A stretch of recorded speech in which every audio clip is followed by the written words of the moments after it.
மீண்டும் உங்களோடு சேர்ந்து தேவனை மகிமைப்படுத்தும்படியாய் பரிசுத்த ஆவியானவர் உங்களோடு என்ன பேச விரும்புகிறாரோ அந்த காரியங்களை உங்களோடு பகிர்ந்து கொள்ளும்படியாய் தேவன் தந்த கிருபைக்காய் நான் தேவனுக்கு துதி செலுத்துகிறேன்.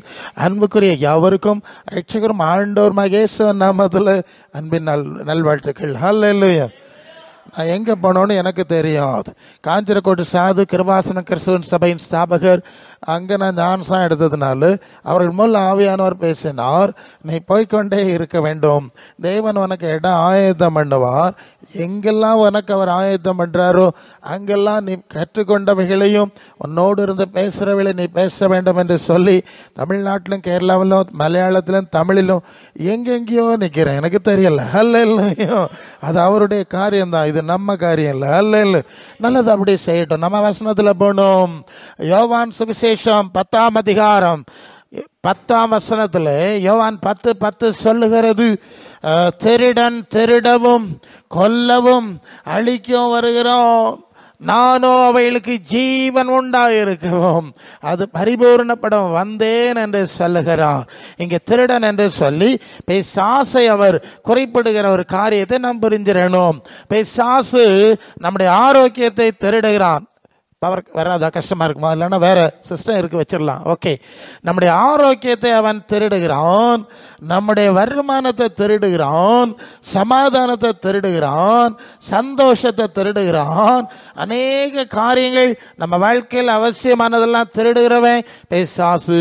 ஒரு முறை உன் சபையில் நான் செய்தி கொடுத்து விட்டு கடைசியா ஜெபம் பண்றதுக்கு முன்ன நின்னாங்க. அப்போ அன்றைக்கு பாஸ்டர் அங்கே இல்லை. அவர் அதனால அவங்க சொன்னாங்க, இன்னைக்கு பாஸ்டர் இருக்க மாட்டார், நீங்க எல்லாருக்கும் ஜெபம் பண்ணிட்டு போயிடுங்க. எல்லாரும் வரிசையில் நிற்கிறாங்க. நான் ஒரு அட்டத்திலேருந்து ஜெபம் பண்ணிட்டு வர்றேன். ஒரு 45 வயசுலேருந்து 50 வயசுக்குள்ள இருக்கிற ஒரு தாய் யாரும் முழங்கால நிற்கிறாங்க. யார்கிட்டையுமே நான் ஒன்றும் கேட்கல. நான் அவங்கள்ட்ட கேட்டேன், உங்களுக்கு நான் எதுக்காக ஜெபம் பண்ணணும்? அந்த அம்மா சொன்னாங்க, எனக்கு பலவிதமான பிரச்சனைகள் பாஸ்டர். எப்படிங்க? பலவிதமான பிரச்சனை, பலவீனம் பாஸ்டர். காலையில் தலைவலி, மத்தியானம் வயிற்று வலி, சாயங்காலம் ராத்திரி கால் வலி, இப்படி மாறி மாறி வந்துட்டு இருக்குது. இது என்ன பிரச்சனைன்னு தெரியாது. எனக்கு பலவிதமான பிரச்சனை, இது என்னன்னு சொல்ல தெரியல. சரி, அவங்கள்ட்ட நான் தொடர்ந்து பேசல. அவங்க தலையில கையை வச்சேன். பரிசுத்த ஆவியானவர் இறங்கினார். அந்த தலை இப்படி உதற ஆரம்பிச்சது. நான் அந்த தலையை பல்லமா பிடிச்சிட்டேன். இல்லை, உடனே தரையில் தூக்கி அடிச்சுட்டேன். அவங்களை கீழே தூக்கி அடிச்சிடுச்சு. நான் தலையை மெதுவாக அப்படி விட்டேன். இங்கேருந்து வேகமாக அங்கே உருண்டு, அங்கேருந்து வேகமாக இங்கே உருண்டு, ஏசு நாமத்தில் ஓடி போன சொன்னேன், சமாதானம்னு சொன்னேன், அமைதியாக படுத்திருந்தாங்க. நான் தொடர்ந்து மற்றவங்களுக்கு ஜெபம் பண்ணிட்டு அடுத்தது போயிட்டேன். போய்கொண்டு இருக்கும்போது இப்படி திரும்பி பார்த்து இந்த அம்மா என்ன செய்கிறாங்கன்னு பார்த்தா அவங்க அழுது கொண்டே படுத்திருக்காங்க. எழும்ப மனசுல அழுது கொண்டே படுத்திருக்காங்க. என்ன காரணம் தெரியுமா? பலவிதமான பலவீனங்கள் அவங்களுக்கு இருந்தது தான் தெரியும். தனக்குள்ள சக்தி வாய்ந்த ஒரு பிசாசு இருந்தது தெரியும். இந்த பிரச்சனை எல்லாம் அந்த பிசாசு தான் பண்ணிட்டு இருந்தங்கிறது அவங்களுக்கு தெரியும். அந்த பிசாசு அந்த செகண்ட்ல போனோன்னு எவ்வளவு சமாதானம் பட்டா அவர் விடுதலை உண்டாயிட்டுங்கிறத, ஐயோ இவ்வளவு அற்புதமான காரியம், அதை அவங்க சகிக்க முடியாம அழுதுகிட்டே படுத்திருக்காங்க. அப்புறம் முடிஞ்ச பிறகு அவங்க பையன் கூட வந்திருந்தான். எழும்புனாங்க. அந்த ஸ்கூட்டரில் அவன் தான் கூட்டிகிட்டு வந்திருக்கான். அவன் பின்னால் போட்டாச்சு ஹெல்த்தியாக போகிறாங்க. எதுக்கு இதை சொல்கிறேன்னா, அநேக நம்முடைய வாழ்க்கையில், நம்முடைய சரீரத்தில் இருக்கலாம், நம் குடும்பத்தில் இருக்கலாம், நம்முடைய வாழ்க்கை சூழ்நிலையில் நம்முடைய நன்மைகளை திருடுகிற காரியம் இந்த பிசாசினால் உண்டாயிருக்கிறது. ஹல்லேலூயா. ஆண்டவர் சொல்றார், அப்படி சிக்கி கொண்டவர்களை, அதாவது மத்தேயு 10ஆம் அதிகாரம் 38 சொல்லுகிறது, தேவன் அவரை பரிசுத்த ஆவியினாலும் வல்லமையினாலும் நிரப்பி தேவன் அவரோட கூட இருந்தபடினால் பிசாசின் வல்லமையில் அகப்பட்ட யாவரையும் விடுதலை பண்ணும்படியாய் சுற்றி தெரிந்தார். நல்ல கவனிங்க, பிசாசுக்கு வல்லமை இருக்கு, அதிகாரம் இருக்கு, அநேக அக்கிரமங்கள் அது செய்துங்கிறது உண்மை. பல வேளை அது நமக்கு தெரியாம இருக்கலாம். ஆனா இப்போ இயேசுவை தேவன் பரிசுத்த ஆவியின் வல்லமையினால நிரப்பினார்.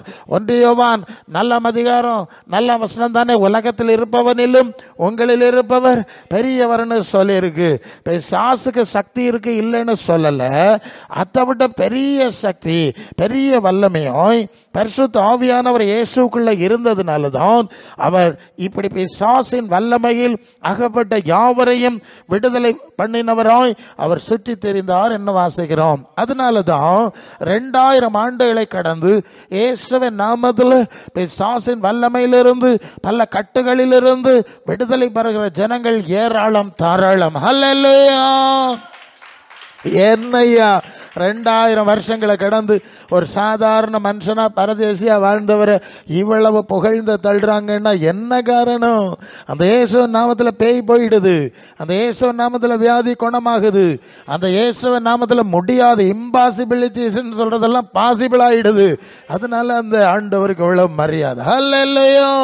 அப்ப ஆண்டவர் ஜீவனற்ற நிலையில், அது எந்த பொருளாதார ரீதி சரீர ரீதி எந்த ரீதியில் ஜீவன் இல்லாதவர்களுக்கும் ஜீவனை கொடுக்க வல்லமை உள்ளவராய் இருக்கிறாருங்கிறது முதலாவது நீங்க விசுவாசிக்கணும். ஹல்லேலூயா.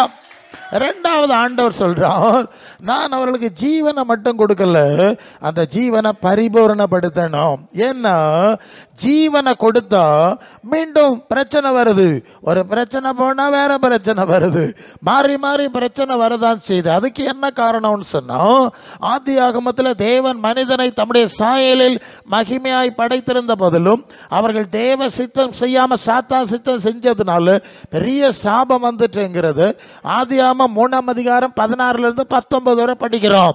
மகிமை இழந்துட்டாங்க ஒரு பக்கம், நீ பெருகும்போது வேதனை பெருக பண்ணும், வம்சம் இனி அசுத்த வம்சமாயிரும், ஏன்னா ஏன் சித்தம் செய்யலையே, இந்த பூமி சபிக்கப்பட்டிருக்கும், நீ மண்ணில் இருந்து எடுக்கப்பட்டாய் மண்ணுக்கு திரும்புவாயின்னு ஒரு சாபம். இதை மறந்துட முடியாது. ஆதி ஆகமத்திலிருந்தே தேவ சித்தம் செய்யாதம போனதுனால ஏற்பட்ட சாபம் அங்கே தெளிவாய் சொல்லப்பட்டிருக்கிறது.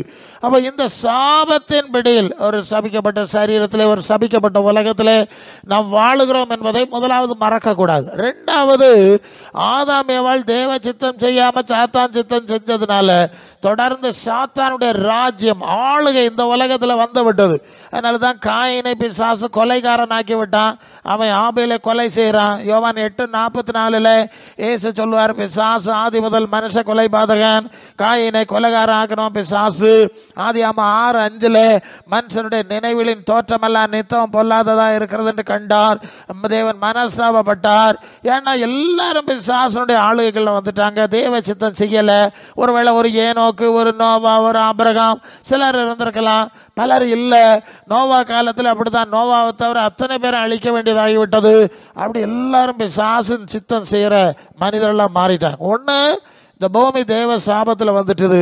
2வது, மனிதர்கள் சாத்தான் சித்தம் செய்கிறதை தெரிந்து அந்த ரீதியிலே சென்றபடினாலே பிசாசனுடைய ஆளுகை உலகத்தில் கொட்டி கட்டி பறக்கிறது. நீங்கள் லூக்கா 4:5 பிசாசையே சொல்றேன், இந்த உலகம் முழுவதும் எனக்கு ஒப்பு கொடுக்கப்பட்டிருக்கிறது, எனக்கு இஷ்டமானவனுக்கு கொடுக்கிறேன். அது புரியுதா? இப்படித்தான் பிசாசனுடைய ஆட்சி உலகத்திலே வருகிறது. சாத்தானுடைய ஆட்சி உலகத்திலே எப்படி வருகிறது? இப்படிதான் வருகிறது, வந்திருக்கிறது. அவன் உரிமையா சொல்லுகிறான். 1 யோவான் 5:19 உலகம் முழுவதும் பொல்லாங்கனுக்குள் கிடக்கிறது என்று அறிந்திருக்கிறோம். அல்லேலூயா. உலகம் யாருக்குள்ள கிடக்குதா? உலகம் பிசாசுக்குள்ள கிடக்கு, பொல்லாங்கனுக்குள்ள கிடக்கு. அதனாலதான் இந்த பிசாசனுடைய தீமைகள் நிறைஞ்ச உலகத்துல, இந்த பிசாசனுடைய தீமைகள் ஆளுகை நிறைஞ்ச உலகத்துல எதிர்பாராத பிரச்சனைகள், எதிர்பாராத போராட்டங்கள். அது எபேசியர் 6ஆம் அதிகாரம் 12ஆம் வசனத்துல, மாம்சத்தோடு இரத்தத்தோடும் அல்ல, அதிகாரங்கள், துரைத்தனங்கள், வான மண்டலங்களில் உள்ள பொல்லாதாவின் சேனைகளோடு நாம் போராட வேண்டியிருக்கு. புரியுதா? நாம ஓகே, தேவ சாபம் ஒரு பக்கம், சாத்தானுடைய ஆளுகை ஒரு பக்கம், வான மண்டலம் வரைக்கும் பிசாசனுடைய கிரியை நடக்கிறதுனால நாம் அதிகமாய் போராட வேண்டிய ஒரு சூழ்நிலையில நான் வாழ்ந்து கொண்டிருக்கிறோம் இல்லையா? நமக்கு போராட்டம் உண்டு, அப்படித்தானே சொல்லியிருக்கு. போராட்டம் இல்லைன்னு சொல்லல, பிரச்சனை இல்லைன்னு சொல்லல, போராட்டம் உண்டு, உபத்திரவங்கள் உண்டு, நெருக்கங்கள் உண்டு. கவனிக்கிறீங்களா? ஆண்டவர் நமக்கு ஜீவனை தந்தாலும் அந்த ஜீவனிலே பரிபூர்ணப்பட முடியாதபடி இந்த உலகத்தின் சூழ்நிலை தடையாக இருக்கிறது. சரியா? பரிபூர்ணப்படும் சாபம் ஒரு பக்கம், சாத்தானுடைய ஆளுகை ஒரு பக்கம்னு அதுக்கு தடையாக இருக்கிறது என்பதை நாம் இங்கே முதலாவது புரிந்து கொள்ளணும். எவ்வளவுதான் இப்ப பாருங்க, லாசரு உயிரோடு எழுப்பினார், இன்னொரு நாள் அவன் செத்து போனான். நாயின் ஒரு உதவிக்குமான உயிரோடு எழுப்பினார், இன்னொரு நாள் அவன் செத்து போனான். அந்த சாபம் மண்ணில் திறக்கப்பட்ட மண்ணுக்கு திரும்புவாய். அப்ப ஜீவன் கொடுத்தாலும் பரிபூர்ண ஜீவனாய் இந்த உலகத்திலே நம்மை வைக்க முடியல. அதனால ஆண்டவர் அதுக்கு ஒரு ஏற்பாடு பண்ணுகிறார். பாருங்க, இதை நல்ல கவனிங்க. ஏன்னா எப்போதுமே ஜனங்கள் இந்த பிரச்சனை தீரணும், நோய் தீரணும், இந்த விஷயத்துல தான் மனசை வச்சிருக்காங்க. வேண்டியதான் வேண்டான்னு சொல்லலை, ஆனால் அது முழுமை அடைய முடியலை. பல வேளை ஜனங்கள்லாம் கூட்டத்துக்கு வருவாங்க, கொஞ்ச நாள் வருவாங்க, அவங்களுக்கு பிரச்சனை தீர்ந்தோடனே போயிடுவாங்க இல்லை, போயிடுறாங்க, ஓடிடுறாங்க. திருப்பி எப்போ வருவியன்னு கேட்டால் இனி பிரச்சனை வந்தால் வருவோன்னு சொல்லுவாங்க. அப்போ வாழ்க்கை முழுதும் பிரச்சனை இருந்துக்கிட்டே இருக்கணும் இல்லையா? அப்போ தான் போயிட்டு இருப்பாங்களா? அப்படி தானே அர்த்தம், அதுக்கு அர்த்தம் ஆகுது. ஆமாம், இப்படியெல்லாம் ஜனங்கள் இருக்கிறாங்க. ஸோ அல்லது கொஞ்ச நாள் வருவாங்க, ஒரு பிரச்சனை தீர்ந்து அப்புறம் கொஞ்ச நாள் கழிச்சு இன்னொரு பிரச்சனை வந்துடும். ஸோ அவங்களுக்கு பிரச்சனையே வரப்படாது. ஜனங்களுக்கு பிரச்சனை என்னது? அவங்களுக்கு பிரச்சனையே வரப்படாது, துன்பமே அப்படியே இருக்கணும்னு ஆசை. நம்ம நினச்சது மாதிரி இல்லையே, இனி வேற ஒரு இடத்துக்கு போய் பார்ப்போம், அங்கே போனால் சரியாகும்பா, இங்கே போனால் சரியாகுமா என்று சொல்லி ஜனங்கள் அங்கமங்க என்ன செய்கிறாங்க? ஓடிக்கொண்டே இருக்கிறாங்க, சுற்றி ஓடிக்கிட்டே இருக்கிறார்கள்.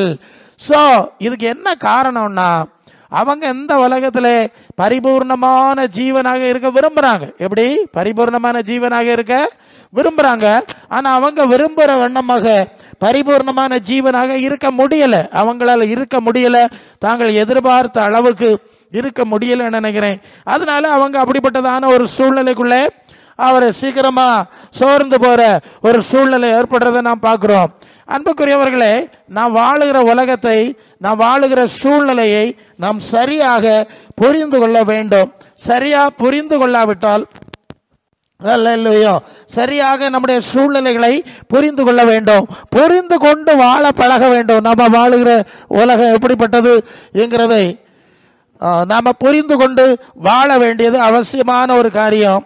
நாம் புரிந்து கொள்ள தவறிவிட்டால், நம்ம வாழுகிற உலகத்தை குறித்து ஒரு சரியான புரிதல் இல்லாம வாழும்போதுதான் முதலாவது இந்த பிரச்சனை ஏற்படுது. ஜனங்களுக்கு நாம தேவனால் சபிக்கப்பட்ட உலகத்துல, ஒரு சாப உலகத்துல வாழுகிறோம் என்கிறதான ஒரு புரிதல் அநேகருக்கு கிடையாது. ஏதோ பரலோகத்துல வாழுது மாதிரி நினைச்சுக்கிட்டாவ. புரியுதா நான் சொல்லுது?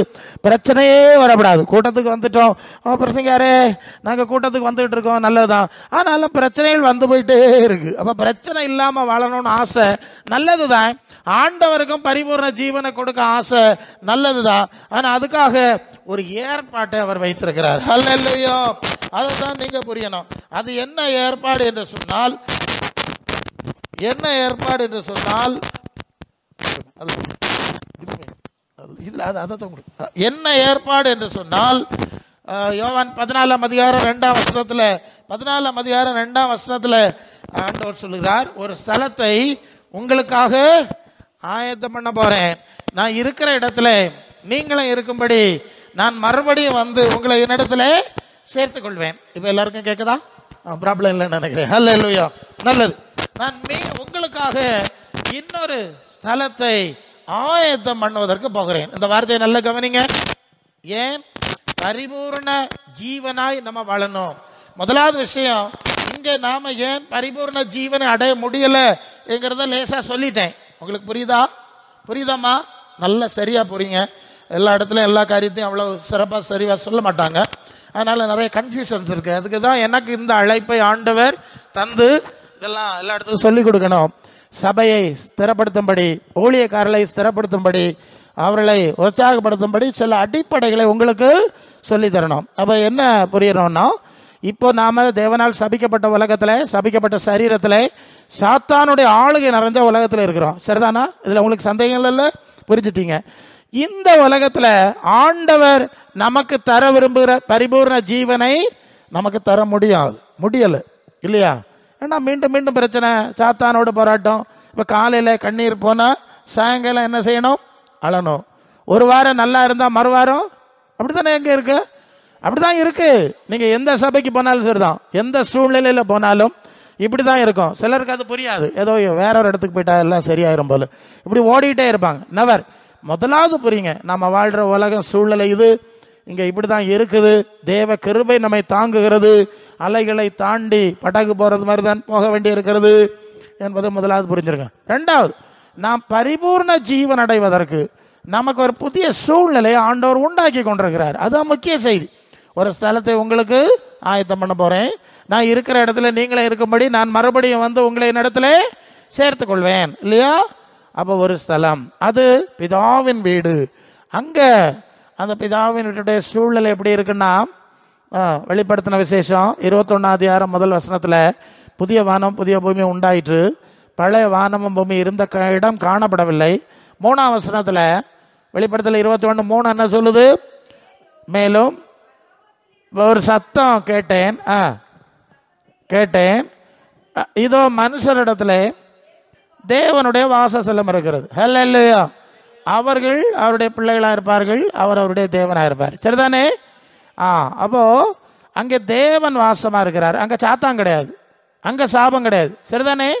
அங்கே சாபம் கிடையாது, சாத்தான் கிடையாது, இருள் கிடையாது. தேவன் வாசமாக இருக்கிறார். அப்போ தேவன் வாசமாக இருந்தால் எப்படி இருக்கும்? இங்கே தேவன் வந்து வாசம் பண்ணனா எல்லாம் ஆசீர்வாதமாக மாறிடும் நம்ம நம்புறோம்ல.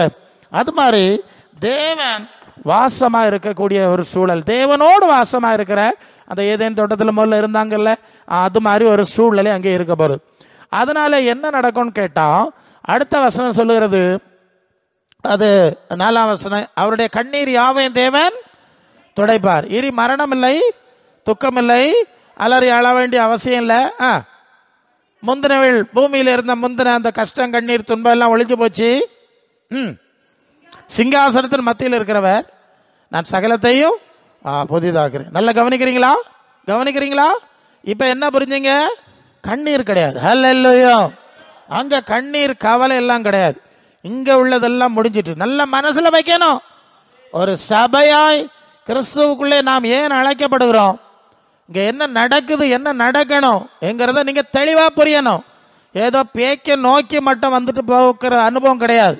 அப்படி ஒரு சுவிசேஷமும் கிடையாது, ஒரு ஊழியமும் கிடையாது. ஹல்லேலூயா. எல்லாம் நோய் வரும், பலவீனங்கள் வருது, இறந்து போறாங்க, எல்லாம் நடக்குது. கர்த்தருடைய கிருபையும் தாங்குது. இதை எப்படி பேலன்ஸா நம்ம புரிஞ்சு போனோங்கிறது தான் நாம் சிந்தித்து கொண்டிருக்கிறோம். ஆவியானவர் நமக்கு கற்றுக் கொடுக்கட்டும். நல்லது. என்ன புரிஞ்சுங்க? ஆண்டவர் ஒரு புதிய ஸ்தலத்தை ஏற்படுத்த போயிருக்கிறார்.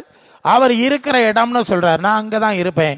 அங்க சாபம் இல்லை, கண்ணீர் இல்லை. நீங்க வந்து வெளிப்படுத்தல் 22:3, இனி ஒரு சாபம் வராது, ஆட்டுக்குட்டியானவருடைய சிங்காசனம் அங்கே இருக்கும். சரிதானே? அப்ப இயேசுநாதர் ஆட்சி செய்யக்கூடிய இடம் சரியாயிட்டுல, அவர் இருக்கிற இடம். அங்க வந்து கண்ணீர் இல்லை, கவலை இல்லை, கஷ்டம் இல்லை, துன்பம் இல்லை. ஏன் தெரியுமா? இன்னொரு காரியம் பார்க்கலாமா? லூக்கா 20:36 தானே? மரித்தோர் உயிர்த்தெழுதலை அடைய பாத்திரவான்களாய் எண்ணப்படுகிறவர்கள் அவர்கள் இனி மரிக்க மாட்டார்கள். எப்படி? அவர்கள் தேவனுக்கு பிள்ளைகளும் தேவதூதர்களுக்கு ஒப்பா இருப்பார்கள். இருக்குதா? அப்போ 20:36 தானே? அல்லேலூயா. தேவனுக்கு பிள்ளைகளும் தேவதூதர்களுக்கு ஒப்பா இருப்பார்கள். தேவதூதர்கள் எப்படி இருக்கிறார்களோ அதுபோல ஒரு சரீரத்தை, ஒரு உடலை தேவன் நமக்கு கொடுக்க லூக்கா 20:36. சரி, அதை தேவன் நமக்கு கொடுக்க போறார் என்பதை இங்கே நாம அறியணும். அப்ப சாபம் இல்லாத ஒரு உடல், நோய் இல்லாத உடல், சங்கடம் இல்லாத ஒரு உடலை தேவன் நமக்கு கொடுக்கிறார். ஹல்லேலூயா. சோதரம். ஹல்லேலூயா. அப்போ சாபம் இல்லாத ஒரு சரீரம், வியாதி இல்லாத ஒரு சரீரம். சரிதானே? வசனம் சரிதான். 35-36 இல்லையா? அப்போ புதிய வாசஸ்தலம். கவனிக்கிறீங்களா? நல்ல கவனிங்க. ஒரு சபையின் அஸ்திபார விஷயத்தை ஆவியானவர் பேசிக் கொண்டிருக்கிறார். நமக்காக சாபம் இல்லாத ஒரு புதிய சூழலை தேவன் ஆயத்தம் பண்றார். இயேசு முதலாவது அங்க போய் இருக்கிறார். ரெண்டாவது, தேவதூதர்களை போல ஒரு புதிய உடலை தேவன் நமக்கு என்னமா ஓகே தேவதூதர்களை போல ஒரு புதிய உடலை தேவன் நமக்கு கொடுக்க போறார். ஓகே, தேவதூதர்களை போல ஒரு புதிய உடலை அவர் நமக்கு கொடுக்க போறார். ஏன்னா அது சாபம் இல்லாத உடல். அதுல இருக்கட்டும், திடீர்னு கரண்ட் போயிட்டான்.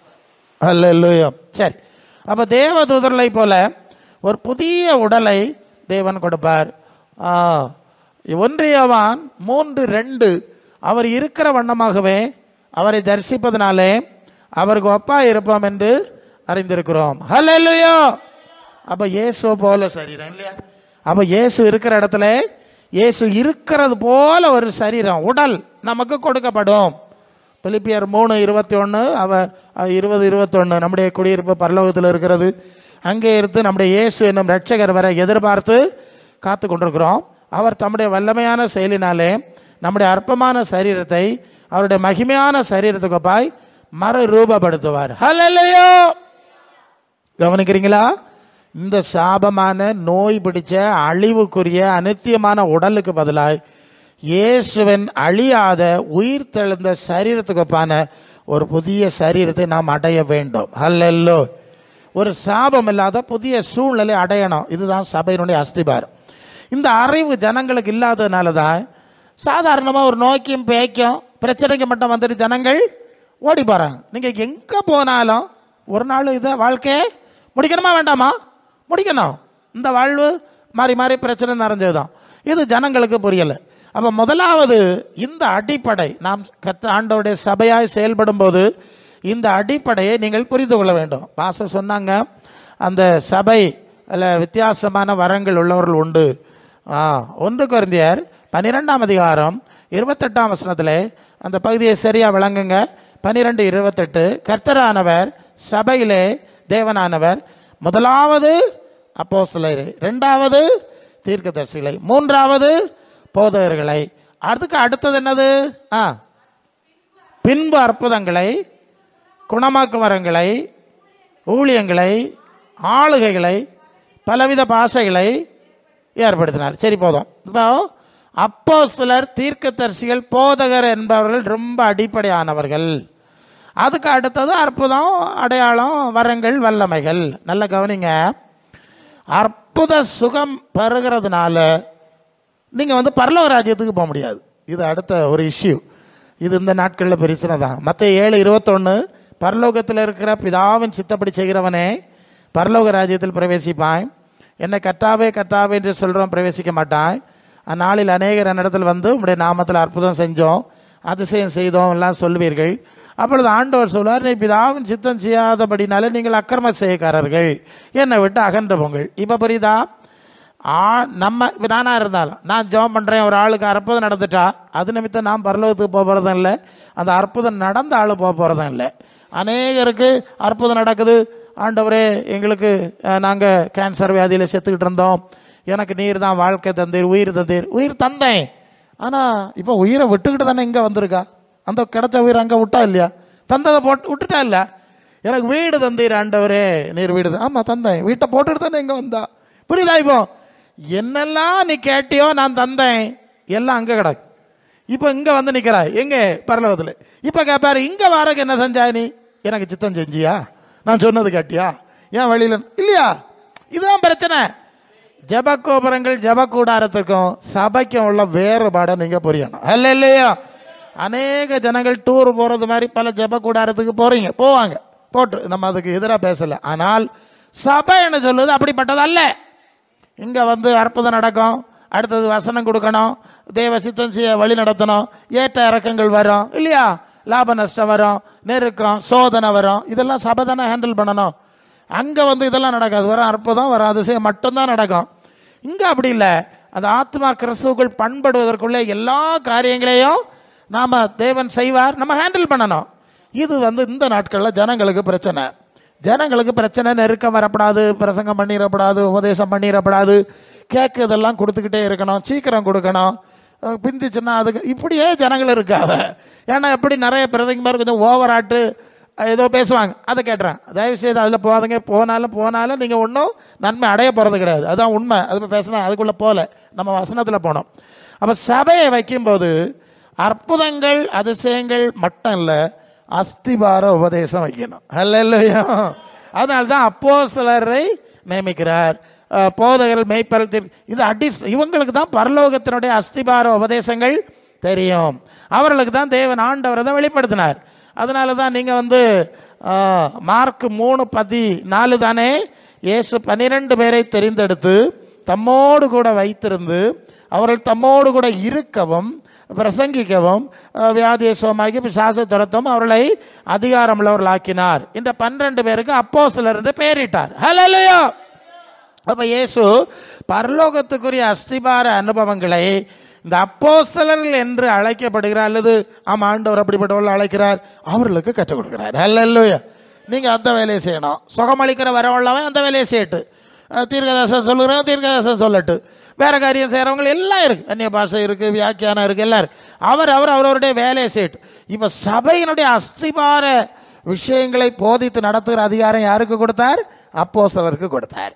அப்போஸ்தலர், தீர்க்கதரிசிகள், போதகர்கள். நீங்க இதை எபேசியர் 4ஆம் அதிகாரத்தில் 11 படிச்சுட்டு போனா, கிறிஸ்துவின் நிறைவான வளர்ச்சியின் அளவுக்கு தக்க பூரண புருஷராக வரைக்கும் அவர் சிலரை அப்போஸ்தலராய், சபை சீர்திருந்தனும், பரிசுத்தவான்கள் பக்தி விருத்தி, சபை பக்தி விருத்தி, பரிசுத்தவான்கள் சீர்படும்படி சிலரை அப்போஸ்தலராய், சிலரை மேய்ப்பர்களாய், சுவிசேஷர்களாய். அப்போஸ்தலர், தீர்க்கதரிசி, மேய்ப்பர்கள், போதகர்கள், சுவிசேஷர்கள் 5 விதமான ஊழியக்காரர்களை ஏற்படுத்தினார். அது எதுக்கு ஏற்படுத்தினார்? கிறிஸ்துவின் நிறைவான வளர்ச்சியின் அளவுக்கு தக்க எல்லா நிலையிலும் பூரணமாய் வளருவதற்கு ஏற்படுத்தினார். ஹல்லேலூயா. இதுதான் சபை ஸ்ட்ரக்சர்.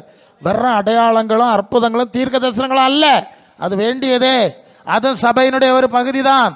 இந்த எல்லைக்குள்ள வந்து நீங்கள் சபையின் அஸ்திபார உபதேசங்களிலே நீங்கள் நிலைத்திருந்து கிறிஸ்துவுக்குள்ளே வளர வேண்டும். அது என்னன்னு கொஞ்சம் பார்க்கலாம். ஆவியானவர் நம்ம கற்றுக் கொடுக்கட்டும். 1, அப்ப அற்புதங்கள் என்று சொல்லுகிற இடங்கள்ல நிலையில அவர் சுகந்தர்றார், அற்புதம் செய்கிறார், அது நமக்கு தெரிஞ்ச விஷயம், நடத்திடுவோம். இது ஜீவன் கொடுக்கிற விஷயம். இனி இந்த ஜீவனை பரிபூர்ணப்படுத்தணும். என்ன செய்யணும்? பரிபூர்ணப்படுத்தணும், நித்திய ஜீவனா மாத்தணும், இல்லையா? பரிபூர்ணப்படுத்தலைன்னா இது ஒரு நிலையில நின்றுடும், மண்ணோட முடிஞ்சிடும், எல்லா அற்புதம் வாங்கினவங்களும் போயிடுவாங்க. அப்ப இதை நித்திய ஜீவனாக மாத்தணும், அதுதான் சபையினுடைய வேலை. அதனால தான் நீங்க சுகம் வாங்கிட்டு அற்புதம் வாங்கிட்டு ஓடிடாதுங்க, தயவு செய்து அப்படி பழவாதுங்க. அல்ல இல்லையா? அற்புதத்துக்கும் சுகத்துக்கும் சுத்திட்டு நடந்ததுன்னா ஆண்டவரும் உங்களுக்கு செயல்பட மாட்டார். இப்போ அடுத்த பார்க்க போறோம் என்னெல்லாம் நடக்குன்னு பார்க்கலாம். அடுத்த லெவல் என்னது?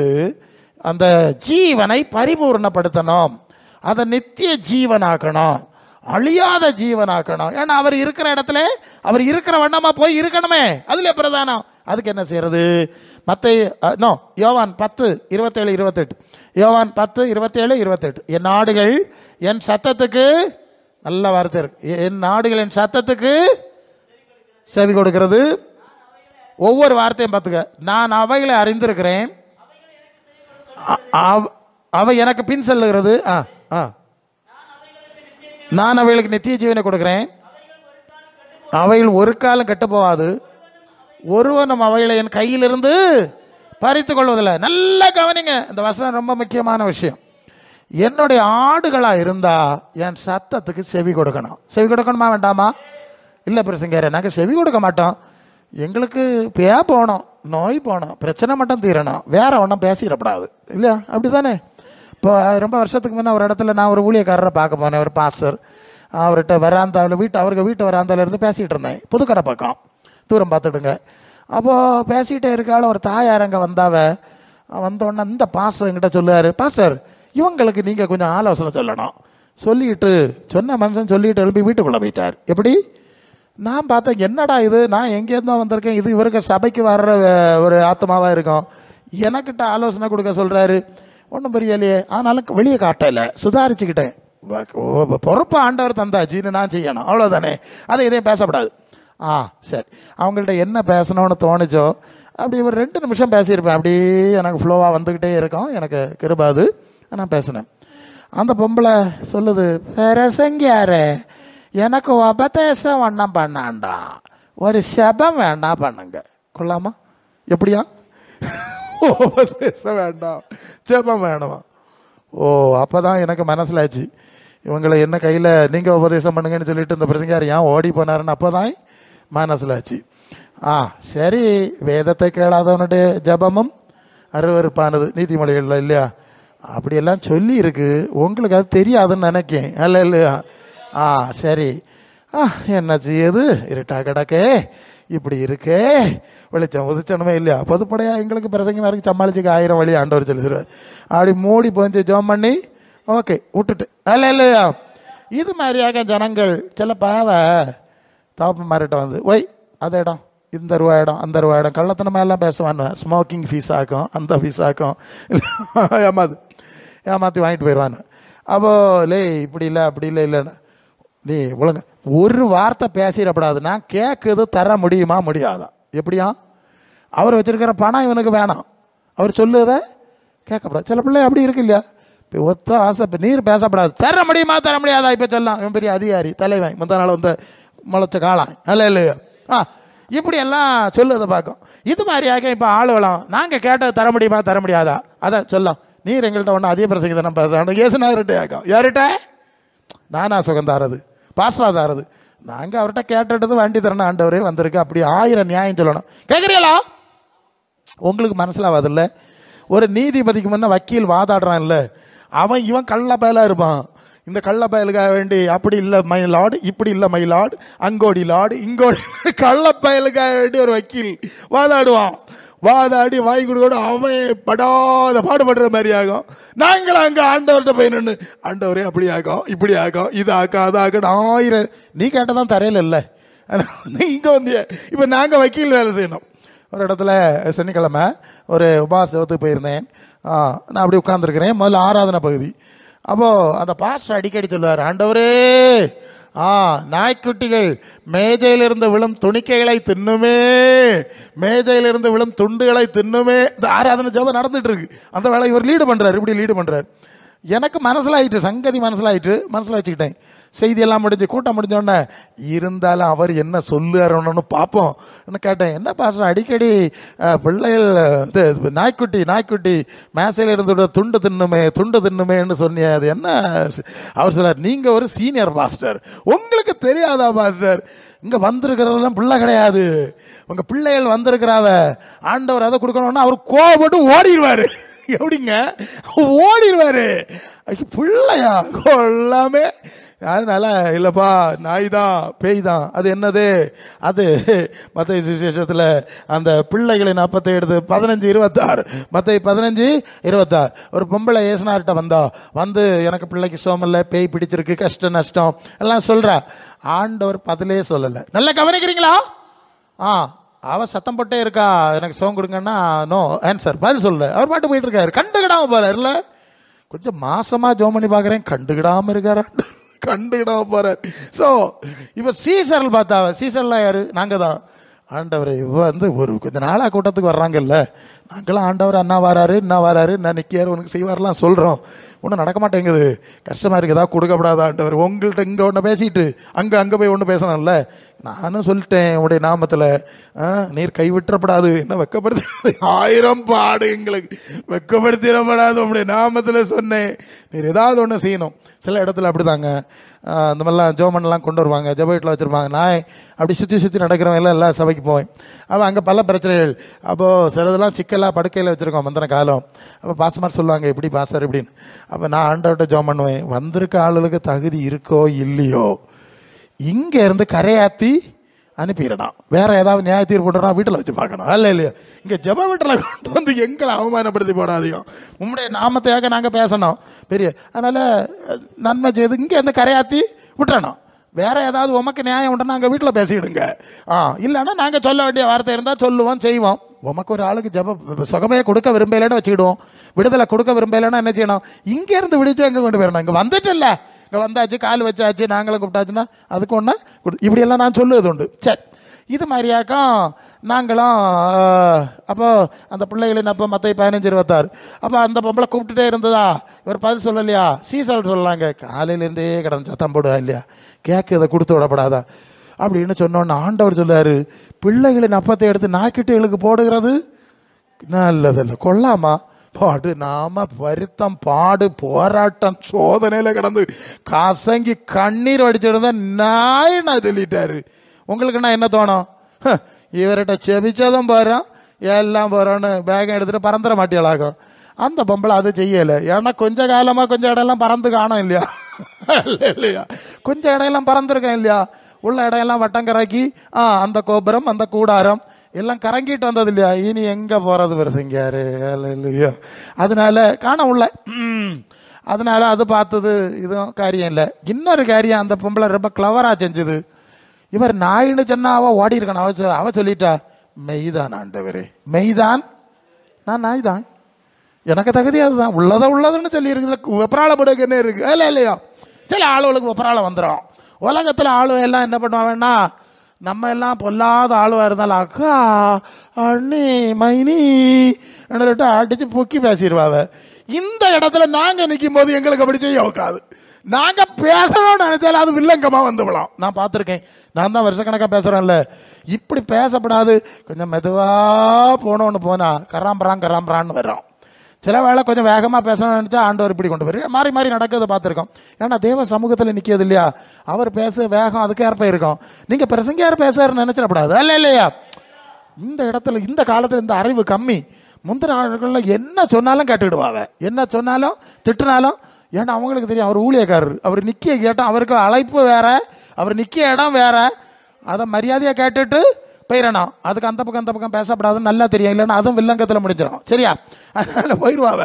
இப்போ இந்த தேனுள்ள இனிப்பு நிறைய சுகர் பிரசங்கம் கேட்டு அல்வாயம் லட்டும் தின்னு சுகர் பேசிட்டா இவனா இல்லையா கேட்டு இப்போ ஆவியானவர் பேசினா இவளுக்கு கஷ்டம். இப்படி பேசிட்டார் பிரசங்காரு, அவர் தேன் போல பேசுறாரு.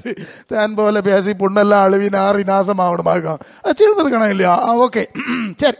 அப்போ இப்படி அப்போ அது சொல்லிட்டா மைதான் ஆண்டவரே, நீர் சொல்லுற மாதிரி நான் நாய் தான் இல்லையா. பல வேளை நம்ம ஆண்டவரோட சமயத்தில் நான் நாயாக்கம், பேயாக்கம், நரியாக்கம், தூசியாக்கம், கந்தலாக்கம் இப்படி சொல்லி தானே காரியம் சாதிக்கும் இல்லையோ? கவனிக்கலாம். அப்படிதான் வேற எதுவும் சொன்னா அவருக்கு கோவம் வந்துடும். அதனால இல்லப்பா நான் நாய் தான், முதல்ல சொல்லிடுது நான் நாய் தான். அப்படிதான் அந்த பிரசங்க சொல்லுவார்.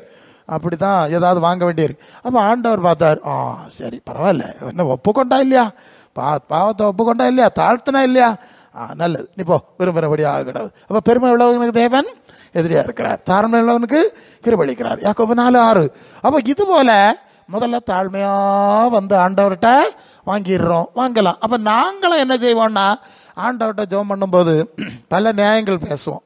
ஆண்டவர்கிட்ட வக்கீல் நியாயம், ஆண்டவர் எப்படி இருக்கு இல்லையா, ஒரு ஆத்மாவும் கெட்டு போறது உமக்கு சித்தம் இல்லை இல்லையா, நம்முடைய ரத்தம் எல்லாருக்கும் சிந்தி இருக்கு இல்லையா, நீர் பட்ட பாட நினைச்சு பாரு, இவளுக்காக வேண்டிதானே பாடுபட்டீரு, இவளுக்காக வேண்டிதானே எங்களையும் ஊழியத்துக்கு கொண்டு வந்தீர். இப்படி எல்லாம் பேசப்படாது, குறை இருக்கத்தான் செய்யும், நீர் மன்னிக்கணும், உடைய கிருபை பெரிதல்லவோ. ஆமா, கர்த்தருடைய கிருபை அப்படி இருக்கிறது இப்படி இருக்கிறது சங்கீதத்தில் எல்லாம் எடுத்து படிச்சு இப்படி எல்லாம் எழுதியிருக்கு இல்லையா, கிருபை என்று உள்ளது, கிருபை என்று உள்ளது, இப்படி எல்லாம் 1000 நியாயங்கள் பேசியாக்கும். அப்படியா பிற கடைசியில் சொல்லுது. அப்போ பின்ன என்னத்துக்கு பிறதா கூப்பிட்டீரு, அதானே கடைசி பிரச்சனை. பின்ன எங்களை என்னத்துக்கு ஊழியத்தை கூப்பிட்டீரு, இவர் சபையம் கட்டியாச்சு, இங்கே வச்சிருக்கு, ஆளுவ எல்லாம் பிரச்சனை, வா ஆண்டவர் நன்மை செய்வாருன்னு நான் கூப்பிட்டாச்சு, இங்கே வந்திருக்கு, இப்போ நன்மை செய்யலைன்னா இப்போ எனக்கு லைசன்ஸை பிடுங்கின மாதிரி ஆகும். அப்படிலாம் 1000 நியாயம் சொல்லி அழுது விழிச்சு எல்லாம் பார்த்துட்டு அப்படி இல்லையா, சரி அப்போ பழச்சி போ, ஒன்னையும் கூப்பிட்டாங்க இல்லையா. எங்களுக்கு அதாக்க பிரச்சனை, வர்ற ஆள் நிமித்தம் இல்லை, எங்களை கூப்பிடுறாரு, நாங்கள் பிடிச்சி பறிச்சு எப்படியாவது கொடுத்துறோம், இல்லைன்னா நான் என்ன போகிறேன் வீட்டுக்கு போகிறேன், நீர் செய்யலைன்னா நான் பின்ன இந்த வேலை செய்யுது. எப்படியோ ஆண்டவர் என்ன செய்வார், நன்மை பெரும்பாலும் அப்படி தான் செய்யுது, நம்ம தகுதி யோக்கியத்துக்கு செய்ய முடியாது. சரியா, சரி. இப்போ ஆண்டவர் சொல்லுகிறார், என் ஆடுகள் என்ன செய்யணும், எனக்கு சத்தம் கேட்கணுமா வேண்டாமா, கேட்கணுமா வேண்டாமா, கேட்கணும் இல்லையா. அது யோவான் 8:31, இயேசு தம்மை விசுவாசித்த யூதர்களை நோக்கி, நீங்கள் என்னுடைய உபதேசத்தில் நிலைத்திருந்தால் மெய்யாகவே என்னுடைய சீடர்களாக இருப்பீர்கள். யோவான் 15:7 ஒரு வசனம் வருது இல்லையா, 15:7 தானா, நீங்கள் என்னிலும் என் வார்த்தை உங்களிலும் நிலைத்திருந்தால் நீங்கள் வேண்டிக் கொள்வது ஏதோ அது உங்களுக்கு செய்யப்படும். வசனம் தானே. அப்போ அவருக்கு வார்த்தையில் இருக்கணுமா, அவர் சொல்லு கேட்கணுமா, கேட்டாதான் அவர் நமக்கு செவி கொடுக்க முடியும். இதை புரிஞ்சுக்கிடுங்க. அப்போ ஒன்று இயேசுவின் வார்த்தைக்கு அதை வாசித்து அதை தியானித்து ஆவியானவர்களோடு பேசுகிற சத்தத்துக்கு கீழ்ப்படுகிற அனுபவம் நம்பர் 1. 2வது, என் ஆடுகள் எனக்கு பின் செல்லுகிறது. மலையாளத்தில் அனுகமிக்குன்னு, எனக்கு பின் செல்லுகிறது. பின் செல்லுகிறதுனா என்ன அர்த்தம், இயேசுவை பின்பற்றுகிற அனுபவம். சரிதானே, இயேசுவை பின்பற்றுகிற அனுபவம் தானா. அது எப்படி, யோவான் 13:15, நான் செய்தது போல நீங்கள் செய்யும்படி உங்களுக்கு மாதிரியை வைத்து போனேன், என்னுடைய மாதிரியின்படி செய்கிறவர்கள் பாக்கியவான்கள். அப்போ இயேசுனுடைய மாதிரியின்படி வளர்மா வேண்டாமா சொல்லுங்க. அப்பா எங்கோடைய போட்டு பிள்ளை எங்கோடைய போக முடியும், அப்படி போக முடியாது இல்லையா. அண்ணா முன்னா போறாரு, அவருக்கு பின்னால தான் போனோம், அவர் நடந்த போல நடக்கணும். கவனிங்க நல்லா, அது 1 பேதுரு 2:21, அவருடைய அடிச்சுவடுகளில் நடந்து வரும்படி அவர் மாதிரி வச்சுட்டார் இல்லையா. 1 யோவான் 2:6, அவருக்குள் நிலைத்திருக்கிறேன் என்று சொல்றவன் அவர் நடந்தபடியே தானும் நடக்கணும். புரியுதா? இதுக்கு என்ன பேருன்னா கவனிக்கிறீங்களா, இதுக்கு தான் மற்ற 28:19-20 நீங்கள் புறப்பட்டு போய் சகல ஜாதியையும் சொல்லுங்க, சகல ஜாதியையும் சீசராக்கியா பக்தராக்கியா? அந்த வார்த்தை கொஞ்சம் வித்தியாசம் இருக்கு. சீசராக்கியா பக்தராக்கியா? சீசராக்கி தானா? யோவான் 4:1 சொல்லுது இயேசு அநேகரை சீசராக்கி ஞானஸ்நானம் கொடுத்தார். சீசராக்கி தானே கொடுத்தார். அப்ப என்ன அர்த்தம்? இயேசுக்கு என்ன செய்யணும்? சீசர் ஆகணும். சீசராய் ஞானஸ்நானம் இருக்கணும். புரியுது இல்லையா? சபையினுடைய உபதேசம் பேசிட்டு இருக்கேன். இதெல்லாம் கூடாரங்களில் பேச முடியாது இல்லையா? பேச மாட்டாவே இல்லையா? சபையில தான் சுகம் தந்தார்ல, கூட்டத்துக்கு வா, இனி சீசராகு, சீசராய் ஞானஸ்நானம் எடு, இனி அடுத்த எல்லைக்கு போகணும், உங்களை என்ன செய்யணும்? வழி நடத்தணும். சில ஆளுவெல்லாம் சுகம் ஆனோடனே ஓடிடுவாங்களாம். சில சபையெல்லாம் சொல்லுவாங்க. ஒரு சபையில் அவர் தீர்க்கதரிசனம் எல்லாம் சொல்லுவர் தான். ஒரு பிரபலமான சபை நாரூரில். அந்த சபையை சார்ந்த ஒரு பிரதர் நாரூரில் நான் ஒரு இடத்துல பைபிள் ஸ்டடி நடத்தினேன். அங்கே வருவார் சாயங்காலம் 4 மணிக்கு தான் ஆகிட்டு தான் அங்கே வருவார். அப்போ நான் அவர்கிட்ட கேட்டேன், காலையில் எங்கே போனிய பிரதர்? அது இங்கே போனேன். அந்த சபை எப்படி பிரதர் சொல்லுங்க? அவர் சொல்லாரு, பாஸ்டர் 3 மாசத்துக்கு ஒருக்கா புது புது ஆளுவலாக வந்துக்கிட்டே இருப்பாவா பிரதர்ன்னு சொன்னார். நல்லா கவனிக்கணும். அப்போ நான் கேட்டேன், நான் சொன்னேன், கொள்ளாமே 3 மாசத்துக்கு ஒருக்கா புது புது ஆளு சபைக்கு வந்துருந்தா நல்லதுதான் இல்லையா? நாங்கள் படுக பாடம் கொள்ளலாம், சரி அது நல்லதுதானே. அப்படி இல்லை பாஸ்டர், பின்ன எப்படி? முதல்ல கொஞ்சம் பார்ட்டியல் வர்றான், அது ஒரு 3 மாசம் வர்றான். 3 மாசம் முடிஞ்ச உடனே அது போயிடும், அதுக்குள்ள அடுத்தது புதிய ஒரு பேட்ச் வர்றான். 3 மாசத்துக்கு இருக்கா புது புது பேட்ச். அது என்ன பாஸ்டர் அப்படி? இது ஒரு சபைக்கு அனுபவம் இல்லையா இது? இங்க வந்தாச்சுன்னா அடக்க ஆராதனையே நாங்கள் அதனை நடத்தி முடிச்சோன்னா, இது என்ன 3 மாசத்துக்கு இருக்கா புது பேட்ச் வருது? எனக்கு புதுசா இருக்கு சபை என்னன்னு சொல்லுவாரு. அது பாஸ்டர் இவர் அற்புதம் அதிசயம் தீர்க்க தரிசனம் இதெல்லாம் சொல்லுவார். அவர் சொல்லுற மாதிரி காரியம் நடந்தோன்னு நினைப்பாவ, வந்த காரியம் ஆயாச்சு இல்லையா, இனி போவோம், அதுவோ போயிடும். இனி நடக்காத ஆளோ பார்க்கும். இவர் கொஞ்ச நாளா இப்படி சொல்லிக்கிட்டே நமக்கு வேற கடையை பார்ப்போம். நேரில் கடைக்கா பஞ்சம் சொல்லுது, வேற கடைக்கு போவோம். அதுவே இப்படி இருக்கு பாஸ்டர். இப்ப புரியுதானே? இதுக்கு பேர சபைன்னு சொல்லுது. அதுல வாழ்விலும் கல்யாணத்தை நடத்திய வாழ்விலும் தாழ்விலும் சுகத்திலும் சுகத்திலும் மரணம் நம்மை பிரிக்கும் வரை. கல்யாணத்துக்கு மட்டும் இப்படி இருக்கணும், கர்த்தரோடு இருக்கிறது 3 மாசத்துக்கு இருக்கா 6 மாசம் இருக்கா மாறி மாறிட்டு இருந்தா இப்படி. புரியுதானே சொல்லுது? சபைக்கு அனுபவம் வித்தியாசமாக்கும். இங்க வந்தா எல்லாத்துக்கும் அவர்கிட்ட பரிகாரம் இருக்கு. பொறுமையா இருக்கணும், தகுதிப்படணும், எத்தனையோ எல்லாம் இருக்கு. 30 வரையும் கூட்டத்துக்கு வந்தேன். 30 வரையும் வந்தனத்துக்கு 3ஆம் கிளாஸ்ல இல்லையா இருக்கா? இன்னும் வந்தது 30 வரையும் இருக்கிறது 3ஆம் கிளாஸ்ல. பயலுக்கு வயசு என்னாச்சு? இந்த வயசு. என்ன படிச்சிருக்கான்? அது 10ஆம் கிளாஸ். என்ன சிஸ்டர் சொல்லுதிய? இந்த வயசுனா இப்போ எம்ஏ எல்லாம் முடிச்சு எம்ஃபில் டாக்டரேட் வாங்கியிருக்கணுமே. இல்லை பாஸ்டர், பையன் 10ஆம் கிளாஸ்ல 10 வரையுமா படிச்சேன். கொள்ளாமா அதனால வரிய கணக்கெல்லாம் வேண்டாம், பார்த்துடுங்க. பாடம் படிச்சணுமே, பாடம் பாஸ் ஆகணுமே. இந்த அனுபவம் எல்லாம் இல்லைன்னு சொன்னா சில காரியங்களை அடைய முடியாது. பாருங்க, ஆண்டவர்கிட்ட நான் சட்டையை பிடுங்கிடுவேன், பறிச்சிருவேன், பிடுங்கிடுவேன், யார்கிட்ட போய் பிடுங்குது? இல்லையா? அப்போ இதெல்லாம் சபைக்கு அனுபவமாக பேசிட்டு இருக்கேன். இப்போ ஆண்டவருடைய வார்த்தையில நடக்கணும், ஆண்டவருக்கு பின் செல்லணும். அப்படின்னா என்ன செய்யணும்? சீசர்லா மாறணும். சரி, அப்ப அடுத்த வசனம் அங்கே இருக்கு, மத்தேயு 10:27-28. நான் அவைகளை அறிந்திருக்கிறேன் இருக்கா? மத்தேயு 27:28. யாரை அறிந்திருக்கிறேன்? பேக்க நோக்கி வந்து போறவர்களை அறியலேன்னு சொல்லுவாரு. இப்ப புரியுதா? பேக்க நோக்கி வந்து போற ஆளுகளை நான் அறியவில்லை, அதான் அக்கிரம செய்கிறன்னு சொன்னார், படிச்சுட்டேன்ல. என் வசனத்தின்படி வாழ்ந்து ஏன் பின்னால வர்ற ஆடுதானே நமக்கு தெரியும். இப்போ எப்படி எங்க கூட்டத்துக்கு போறீங்களா? போனேன் பிரசங்கியாரு, கொஞ்ச நாள் போனேன், பிரசங்கியார் அப்படி இப்படின்லாம் சொன்னாரு. நாங்க கண்ணை உருட்டி இருந்தோம், அங்கோடி வருதா இங்கோடி வருதா. ஒரு பக்கம் கர்த்தர் செய்வாருன்னு ஆண்டவர் பேசுவார், மறுபக்கம் நீ அது என்ன செய்யணும்னு பேசியிருப்பார்ல தகுதிப்படுத்த காரியம். இது மட்டும் தான் மண்டையில இருக்கும். நாங்க நிறைய இடத்துல பார்க்கதாகும். 1 மணி நேரம் பிரசங்கம் பண்ணா எங்கேயோ ஒரு கதை சொல்லியிருப்போம், அந்த கதை தான் மண்டையில இருக்கும், வேற ஒன்றும் இருக்காது. வேற ஏதாவது சம்பந்தம் இல்லாத ஒரு லேசா ஒரு ஊருக்கா மாதிரி தொட்டு வச்சிருப்போமே, அது ஸ்ட்ராங்கா மண்டையில பதிஞ்சிடும், வேற ஒன்றும் பதியாது. கவனிக்கிறீங்களா? சரி. அப்ப இது மாதிரி ஆகும். அவரு தருவாரா? எங்க தாராரு? உடனே வானத்தை பார்க்க உருட்டிட்டு இருக்குது, வேற சொல்லுது மண்டையில யாராவது. அப்புறம் பார்க்க கொஞ்ச நாள் நாங்க போனோம் பிரசங்க, ஒன்றும் நடக்கல. அதனால இப்ப நாங்க அங்க போறதில்லை, நாங்க வேற இடத்துக்கு போறோம். வேற இடத்துக்கு பெய்யாச்சு. அப்ப ஆண்டவர் என்ன சொல்லுவாரு? ஆமா வந்தாவ, ஒரு 2-3 வாரம் வந்தாவ, பிறவு காணையில. இப்போ அவைகளை எப்படி நான் எனக்கு தெரியும்னு சொல்லுது? என்னைக்கோ வந்திருப்பாவ போயிருப்பாவ. எனக்கு அவர்களை தெரியும், நான் அவர்களை அறிந்திருக்கிறேன்னா யாரை பற்றி சொல்லணும்? இப்ப கூப்பிட்டா உடனே அந்த பிள்ளைய வந்து நிற்கும். அல்ல இல்லையா? என் பின்னால நடக்குது இல்ல, அது என் பின்னால நடக்குது இல்ல. எப்பவுமே நான் எனக்கு தெரியும்.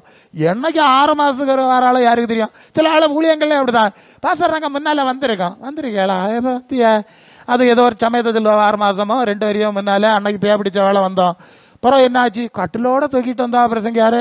சரி. அப்புறம் அது ஆண்டவர் விடுதலை தந்தார். விடுதலை தந்தார். அப்புறம் கட்டில நான் மடக்கி தலையில எடுத்துக்கிட்டு போன பிரசங்க யாரு? கொள்ளலாம். அப்ப கட்டிலோட வந்தியா? கட்டில எடுத்துட்டு வீட்டுக்கு போனியா? அதுக்கு பிறகு உன்னை காண இல்லையே. நான் நல்லா இருக்கேன் பாஸ்டர், நல்லா இருந்தேன் பாஸ்டர். சில வேளை வழியில காணுவோம். இப்போ இங்கே வராது.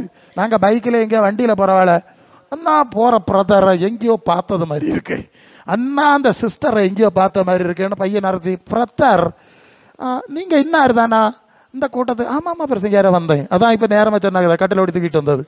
அப்புறம் உங்களை கூட்டத்துக்கு காணவே இல்லையே. நான் இப்போ நல்லா இருக்கேன் பாஸ்டர். அப்ப நல்லா இருக்கு, எவ்வளோ வரக்கூடாது. நாரி ஊறி நாசமான பிறகுதான் கூட்டத்துக்கு வரணும். இப்படி இந்த லட்சணத்தில் நடந்தா ஆண்டவர் ஒன்னு எனக்கு தெரியும்னு சொல்லுவாரா? யோசிச்சு பாருங்க. யாருல நீ? எங்க வந்தா? காரிய கள்ளனா நீ? 1000 கேள்விக்கு வாரதில்ல சார் மாதிரி வரும் பேசிடுவேன். அப்போ ஆண்டவருக்கு பின்னால நடந்தா நான் அறிஞ்சிருக்கேன், எனக்கு தெரியும். யாடு பேர் என்னது எல்லாம் வச்சிருக்கேன், எனக்கு தெரியும் இல்லையா? சபையில் உள்ள முக்கிய விசுவாசி, ஒழுங்கான விசுவாசிகள் தான் பாஸ்டர்மாருக்கு தெரியும். வரியத்துக்கு ஒரு நாள் வந்து பேக்க நோக்கிய மாறல எங்களுக்கு மண்டையில் இருக்குமா இருக்கும்? எங்களுக்கு தேவையில்லை. இல்லையா? நாங்கள் அதை கணக்கம் வைக்கிறதில்லை. விசுவாசி ஞானஸ்நானம் எடுத்து அதெல்லாம் ஆனப்புறம் தான் கணக்கு வச்சு பேக்கி போய் வீட்டில் ஒரு பிரச்சனை வந்தால் ஜோம் பண்ண போனோம், பிள்ளைக்கு பிரச்சனைனா ஜோம் பண்ண போனோம். அடக்காராதனை வரைக்கும் நாங்கள் தான் பொறுப்பெடுக்கணும் இல்லையா? கடந்த நாளில் ஒரு இடத்துல ஒரு அடக்காராதனை நடத்தின ஒரு பிள்ளை தான், சின்ன பிள்ளை இறந்து போச்சு. அது வேற ஒரு சபைக்கு போகிறது. அப்போ வேற ஒரு பாஸ்டர்கிட்ட என்னமோ கூப்பிட்ருக்கா. அவரும் இருக்க முடியாமாச்சு. என்கிட்ட சொன்னார், பாஸ்டர் நீங்கள் போய் எல்லாம் நான் எல்லாமே நடத்திடுவேன், ஸோ நீங்கள் போய் எல்லாம் நடத்திட்டு வந்துடுங்க. ஸோ அங்கே போனால் உங்கள் சபையினுடைய பாஸ்டர் அங்கே காணல, சபைக்கு மதர் அங்கே காணல, ஒருத்தரும் காணல. நாங்கள் மட்டும்தான் நிற்கும். நானும் ஒரு பிரதரை கூட்டிகிட்டு போனேன். சரி பிரதர் ஒரு பாட்டு பாடுங்க. அடுத்து நான் பிரசங்கம் பண்ணேன். பிரசங்கம் பண்ணி பண்ணி முடித்தேன். அப்போ நான் நினச்சிக்கிட்டேன் இப்படியும் சபை இருக்குது. இல்லையா? ஒரு சபை விசுவாசி நானா எல்லா விஷயத்தையும் நாங்கள் பொறுப்பெடுப்போம். பொறுப்பெடுக்கத்தக்கதான் அவையில நடத்தவும் வேணாம், புரியுதா? இப்போ நம்ம பிள்ளைகளை வந்து நம்ம சரியா வளர்க்கல, நமக்கு காது கேட்குதா? எல்லாரும் கவனிங்க. வளர்க்கலன்னா கெட்டி கொடுக்க இடத்துல காப்பா குட்டியை கொம்மா வந்தா இப்படியா வளர்த்து விட்டுருக்கான்னு கேட்பான். நாங்கள் சரியா வளர்த்து எல்லாம் செஞ்சாலும் சில ஆளும் அப்படித்தானே. நீ எந்த சபை கட்டி போனா நீ கட்டி கொடுக்குறது? கேள்வி. அடுத்த கேள்வி. தவப்பன் தள்ளைக்கு பிறகு பாசுமாராக அரப்பெல்லாம் வாங்குது. நாங்கள் எல்லாம் சொன்னாலும் இது செவிட்டு எரிய மாதிரி இருந்துக்கிட்டு அப்படி போகிறதாகும். ஸோ இப்படி இந்த சபை நடந்தது பயங்கர சிக்கலான ஒரு விஷயம். அதான் 5 விதமான ஊழியக்காரில் வச்சிருக்குது, எல்லாம் போடணும். என்கிட்ட சொல்ல பாஸ்டர் மாதிரி சொல்ல, பாஸ்டர் வாருங்க, அப்போ சமயம் கிடைக்க முடியும் வாருங்க பாஸ்டர். நாங்கள் பேசினா சிக்கல் ஆகி போயிடும். இல்லையா? இன்னைக்கு பேசணும், பாஸ்டர் பிரசங்கி எப்படி பேசி போட்டாங்க, நான் இன்னைக்கு கூட்டத்துக்கு போக மாட்டேன்ட்டு சண்டை பிடிப்பா. உங்களை மாதிரி ஆளுகளை கொண்டு பேசினா எங்களுக்கு பிரச்சனை இல்லை. பார்த்தியா, வந்தவருக்கு தெரியுமா போமா? ஒரு சபையில் ஒரு ஐபிசி சபை ரொம்ப வருஷத்துக்கு முன்னே நான் போனேன். அந்த பாஸ்டர் எனக்கு தெரியாது. நான் என்ன எப்படி இறங்க கொஞ்சம் நேரம் பார்த்தாரு. அவர் கொஞ்சம் பயப்பட்டார், இது புதுசாக இருக்கார். சரி பிறகு உட்காருங்க பாஸ்டர் அனுமதி தந்தாச்சு. நானும் பிரசங்கம் பண்ணி முடிச்சுட்டு வீட்டுக்கு வந்துட்டேன். ஒரு வரியம் கழிச்சு மீண்டும் அந்த சபைக்கு போனேன். அப்போ அவருக்கு ஏற்கனவே பழக்கம் ஆனோன்னா அவருக்கு ரொம்ப சந்தோஷம், நான் வசனம் பேசுவேன். வாங்க பாஸ்டர் உட்காருங்க. அன்னைக்கும் பேசியாச்சு. பேசி முடிச்சுட்டு சாப்பாடு தந்தார். நாங்கள் இருந்து மேசையிலேருந்து பேசி சாப்பிட்டுட்டு இருந்தோம். அப்போ அவர் ஒரு கதை சொல்லாரு, பாஸ்டர் நீங்கள் வந்து ஒரு வரியா இருக்கேன் இல்லையா? ஆமாம். அப்போ வந்து பிரசங்கம் பண்ணியா நல்லா இருந்து ஒரு குடும்பம் எங்கள் சபையை விட்டு பிரிஞ்சு போயிட்டு நீங்கள் வந்து பிரசங்கம் பண்ண எனக்கு தூக்கி வாரி போட்டு, என்னடா பிரசங்கி நீ வந்து பிரசங்கம் பண்ணி ஒரு குடும்பத்தை கலைச்சி விட்டுட்டான்னு சொல்லு மாதிரி தானே அர்த்தம் ஆகுது. மறைமுகமாக அவர் மூடலாம் இனிப்பா சொல்லுவார். நான் இப்படி நினச்சிட்டு இருக்கேன், என்ன பாஸ்டர் சொல்லுதியே சீரியஸாக இருக்கு சொல்லுங்க. நீங்கள் கவலைப்படாதுங்க பாஸ்டர், உங்களை எனக்கு தெரியுமா? தெரியாது, புதுசாக வந்தியே, நானே கொஞ்சம் கன்ஃபியூஸாக என்ன மாதிரி நீங்கள் ஏதோ பேசியிருக்கிறீ, பேசினது அந்த குடும்பத்தாருக்கு தச்சிட்டு நீங்கள் சாப்பிட்டாச்சு பெய்யாச்சு. அது 4 மணிக்கு வந்து பிரசங்கி நீ சொல்லி கொடுத்ததானே வந்த பிரசங்கி இதெல்லாம் பேசினார். கதையை கேட்டீங்களா? அவர் நல்லா சொல்லியிருக்காரு, நிலைமை இப்படி எனக்கே தெரியாது புதுசு, அதுவை கேட்கல, பெரிய சண்டை பண்ணி போயிட்டு நான் இனி என்ன செய்யுது போறது போட்டு என் மந்தையின் ஆடுகள் இராதபடினாலே விசுவாசியாமல் இருக்கிறீர்கள் ஆண்டவர் சொன்னார் இல்லையா? அவர் நம்முடையவர்களாக இருக்கவில்லை. அது போச்சு. அதை பிடிச்சு கட்டிஞ்ச வச்சா அது குடஞ்சிக்கிட்டே இருக்கான். போறது போய் தள்ளியாடு போடு. ஆமா, ஜெபிச்சு பார்த்தோம், சொல்லி பார்த்து தள்ளி அதான் சொல்லிப்பாரு தள்ளிப்பாரு தள்ளிக்கலையா ஐயா விட்டுரு, அதுக்கப்புறம் போகாத. என்ன வருது அது? சவுல ஆண்டவர் தள்ளிட்டார், அவன் கீழ்படியெல்லாம் தள்ளிட்டார். சாமுவேலுக்கு பயங்கர துக்கம், ஆம்பை கிடந்து அப்போன்னு ராம் முழுவதும் ஒப்பாரி வச்சான். கர்த்தரை நோக்கி கூப்பிட்டான். அப்போ கர்த்தர் கேட்டாரன், லே என்னத்துக்கு அழுதா நீ? அது மற்றவனை தள்ளிட்டு இல்லையா? நானே தள்ளியாச்சு இல்லையா, பின்ன நீ என்னத்துக்கிட்டே கிடந்து அழுகா? எடு தைல குப்பி எடுத்துட்டு போ, அங்கே இருந்து ஆடு மேய்ச்சிட்டு வேணாந்திரத்தில் கிடக்கு, அவனுக்கு தலையில ஊத்து. அல்ல புரியுதா நான் சொல்லுது? இதெல்லாம் கர்த்தர் உங்கள் இருதயத்தை பார்க்குறவர், பிரசங்க மேலே குறை சொல்லப்படாது. அப்போ அதனால பாஸ்டர் மாதிரி சொல்லுவாங்க, பாருங்க நீங்கள் பேசிட்டு போங்க, அப்போ சரியாயிரும், நாங்கள் பேசுனாதான் பிள்ளைங்க ஆயிப்போம். சரி அன்பு பிள்ளைகளே, அப்போ இயேசுவின் வார்த்தைகள் படியணும், அவருடைய பின்பற்றாதான் அவர்களை எனக்கு தெரியும் அந்த வார்த்தை. அடுத்த இன்னொரு வார்த்தை இருக்கு, அவர்கள் ஒரு காலம் கெட்டு போவதில்லை. பார்த்துக்க, நாம ஏன் கெட்டு போனோம்? நாம ஏன் கெட்டு போனோம்? வரது அப்படியே பேசுவேன். இந்த பிள்ளைகள், எனக்கு பேர பிள்ளை இருக்கு, 10 வயசுல பையன் இருக்கான், எங்களுக்கு பிள்ளைகள்.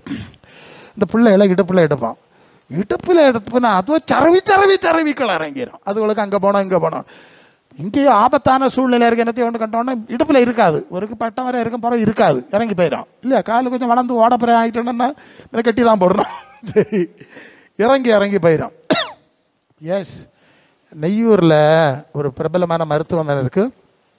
அந்த பக்கம் ஹாஸ்பிட்டல், இந்த பக்கம் இந்த பழம் பிஸ்கட் எல்லாம் இருக்குது, கடை இருக்குது.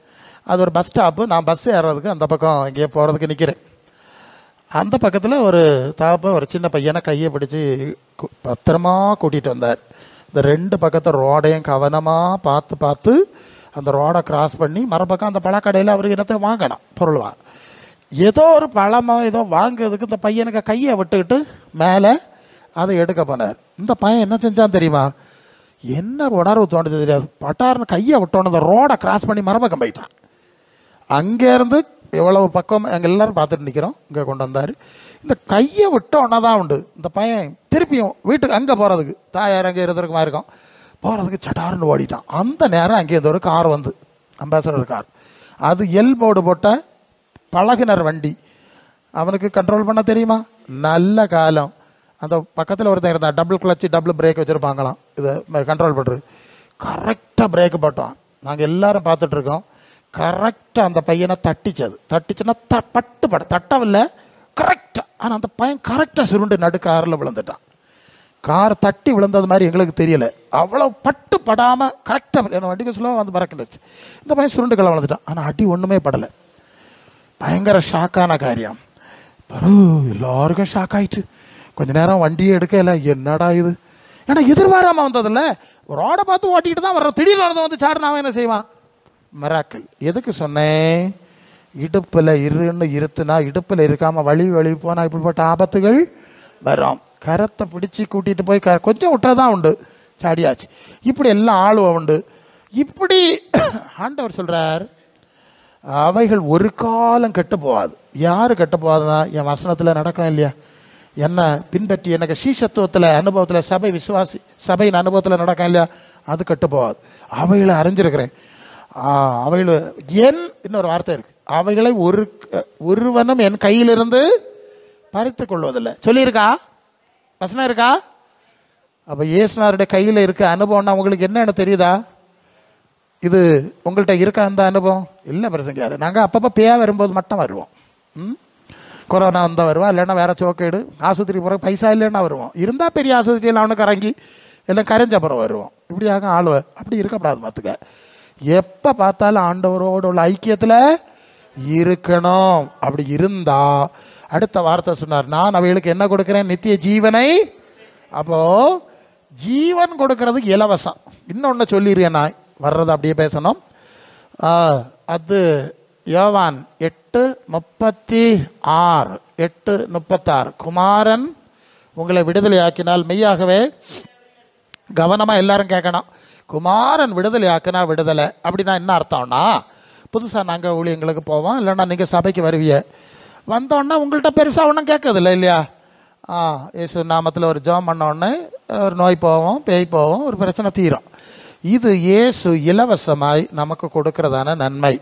நம்முடைய அது சும்மா கொடுக்கல, அவர் நம்முடைய பாவங்களை சாபங்களை ஏற்று கொண்டிருக்கிறதுனால கொடுக்குறாரு. அல்ல எல்லா சந்தர்ப்பத்திலையும் நம்ம விளக்கமாக சொல்லிகிட்டு இருக்கிறது இல்லை. ஆனால் சில சபைகளில் பாஸ்டர்மார் புதுசாக வர ஆளுலாம் உட்கார வச்சு அங்கே பிரச்சனை என்னென்ன டீட்டெயில்டாக கேட்டு அதுக்கு பரிகாரம் என்னன்னு சொல்லி தான் செய்வாங்க. அதுதான் நல்ல முறை. கூட்டத்தோடு சில வேளை முடியாமல் போயிடும், வரிசையில் நிற்பாவை, எல்லாருக்கும் ஜோம் பண்ணிட்டு போயிடுவாங்க.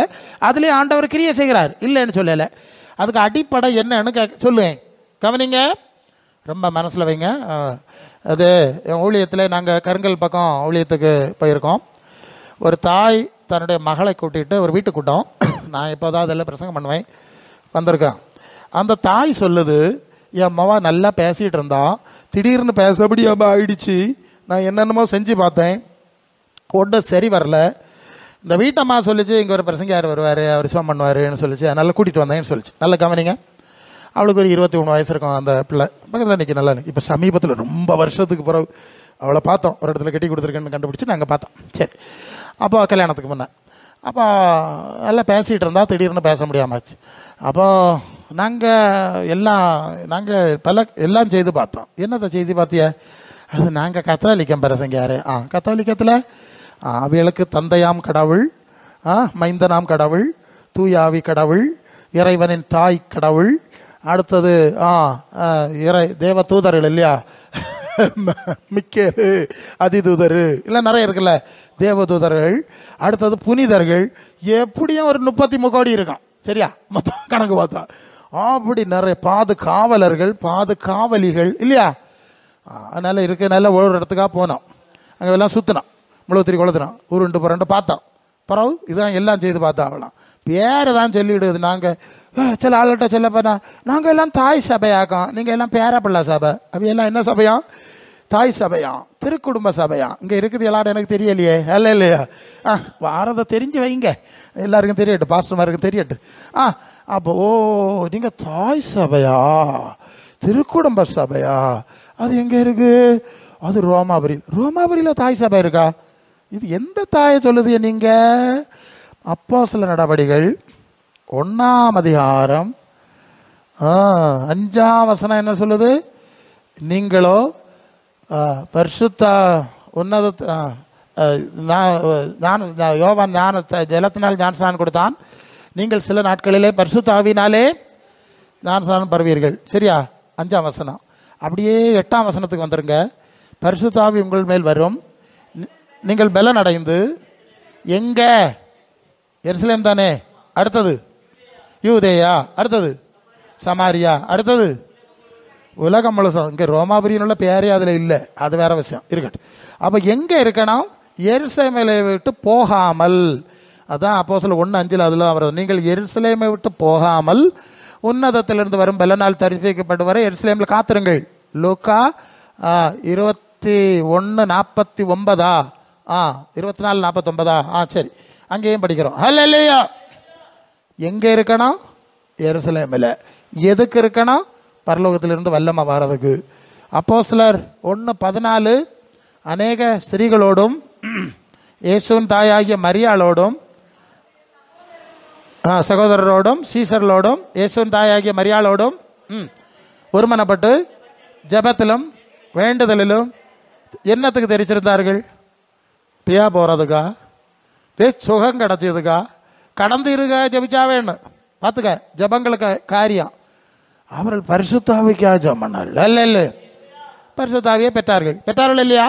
2ஆம் அதிகாரம் 40-41 வந்தா பேதுரு மாறுபாடுள்ள இந்த சந்ததியை விட்டு விலகி உங்களை ரட்சித்துக் கொள்ளுங்கள் என்று பிரசங்கம் பண்ணான். அவனுடைய பிரசங்கத்தை சந்தோஷமாய், உபதேசத்தை சந்தோஷமாய் ஏற்றுக்கொண்டவர்கள் ஞானஸ்நானம் பெற்றார்கள். ஏறக்குறைய 3000 பேர் சேர்த்து கொள்ளப்பட்டார்கள். அவர்கள் அப்போஸ்தலருடைய உபதேசத்தில் அந்நியத்தில் அப்பம் பக்கிறதிலும் உறுதியாய் தரித்திருந்தார்கள். அப்போஸ்தலரால் அற்புதம் நடந்தது, எல்லாருக்கும் பயம் உண்டாயிற்று. இது எந்த இடத்துல? எருசலேம் தானே, ரோமாபுரி இல்லைல்ல. அப்போ தாய் சபை எருசலேமில் தானேங்க ஆரம்பிக்கணும். என்ன சொல்லுங்க? தாய் சபை எருசலேமில் தானே ஆரம்பிச்சு. நான் அவங்க கத்தோலிக்க வேதாகம் வச்சுருக்கேன், அங்கே செல்ஃபோன்லேயே வச்சுருக்கேன், வேணா வாச காட்டிடலாம்.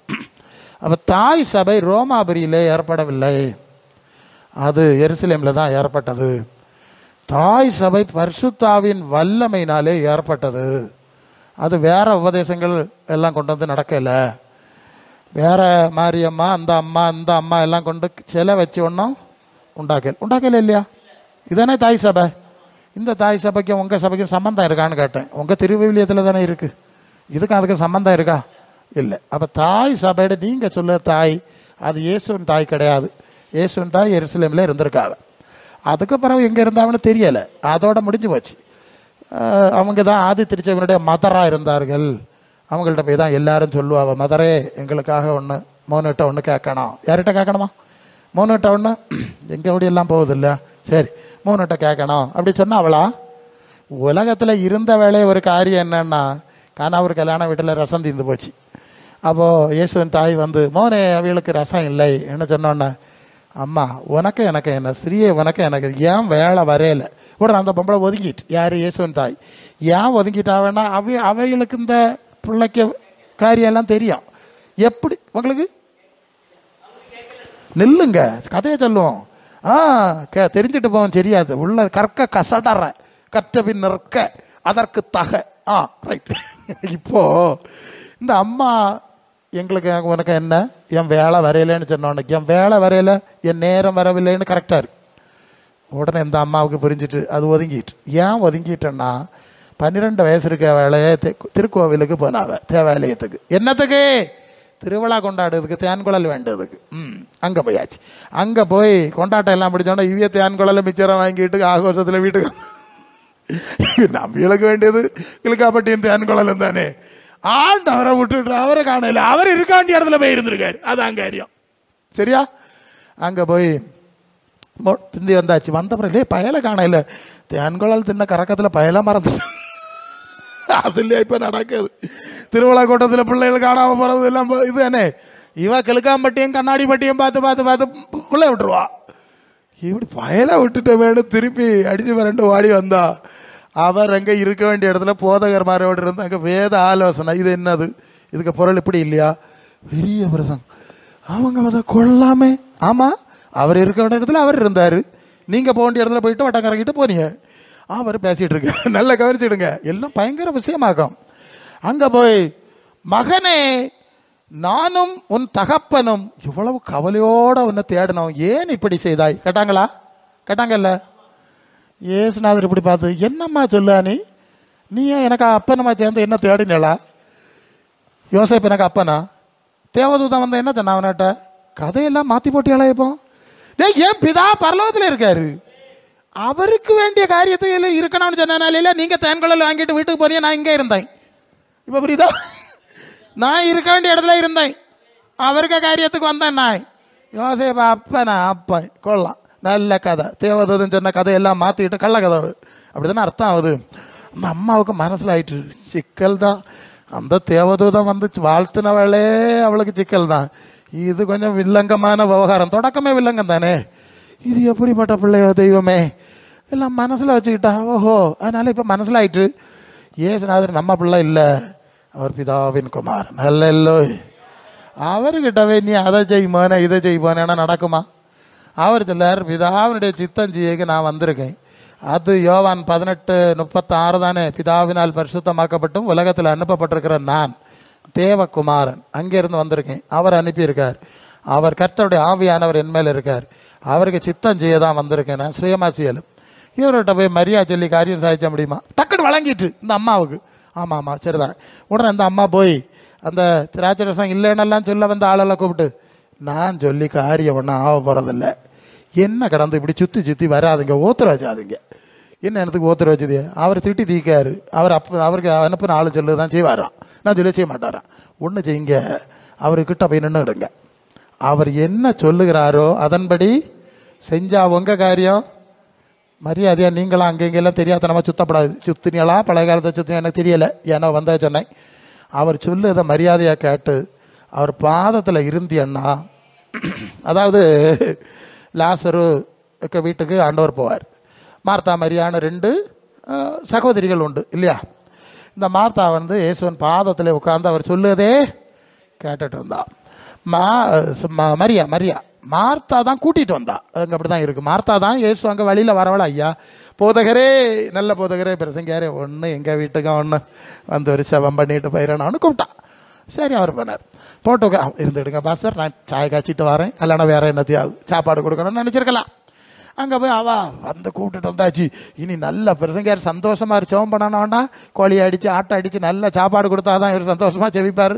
இல்லை அந்த கால வழக்கம் அப்படித்தான். அவர் சமையலுக்கு போனான்.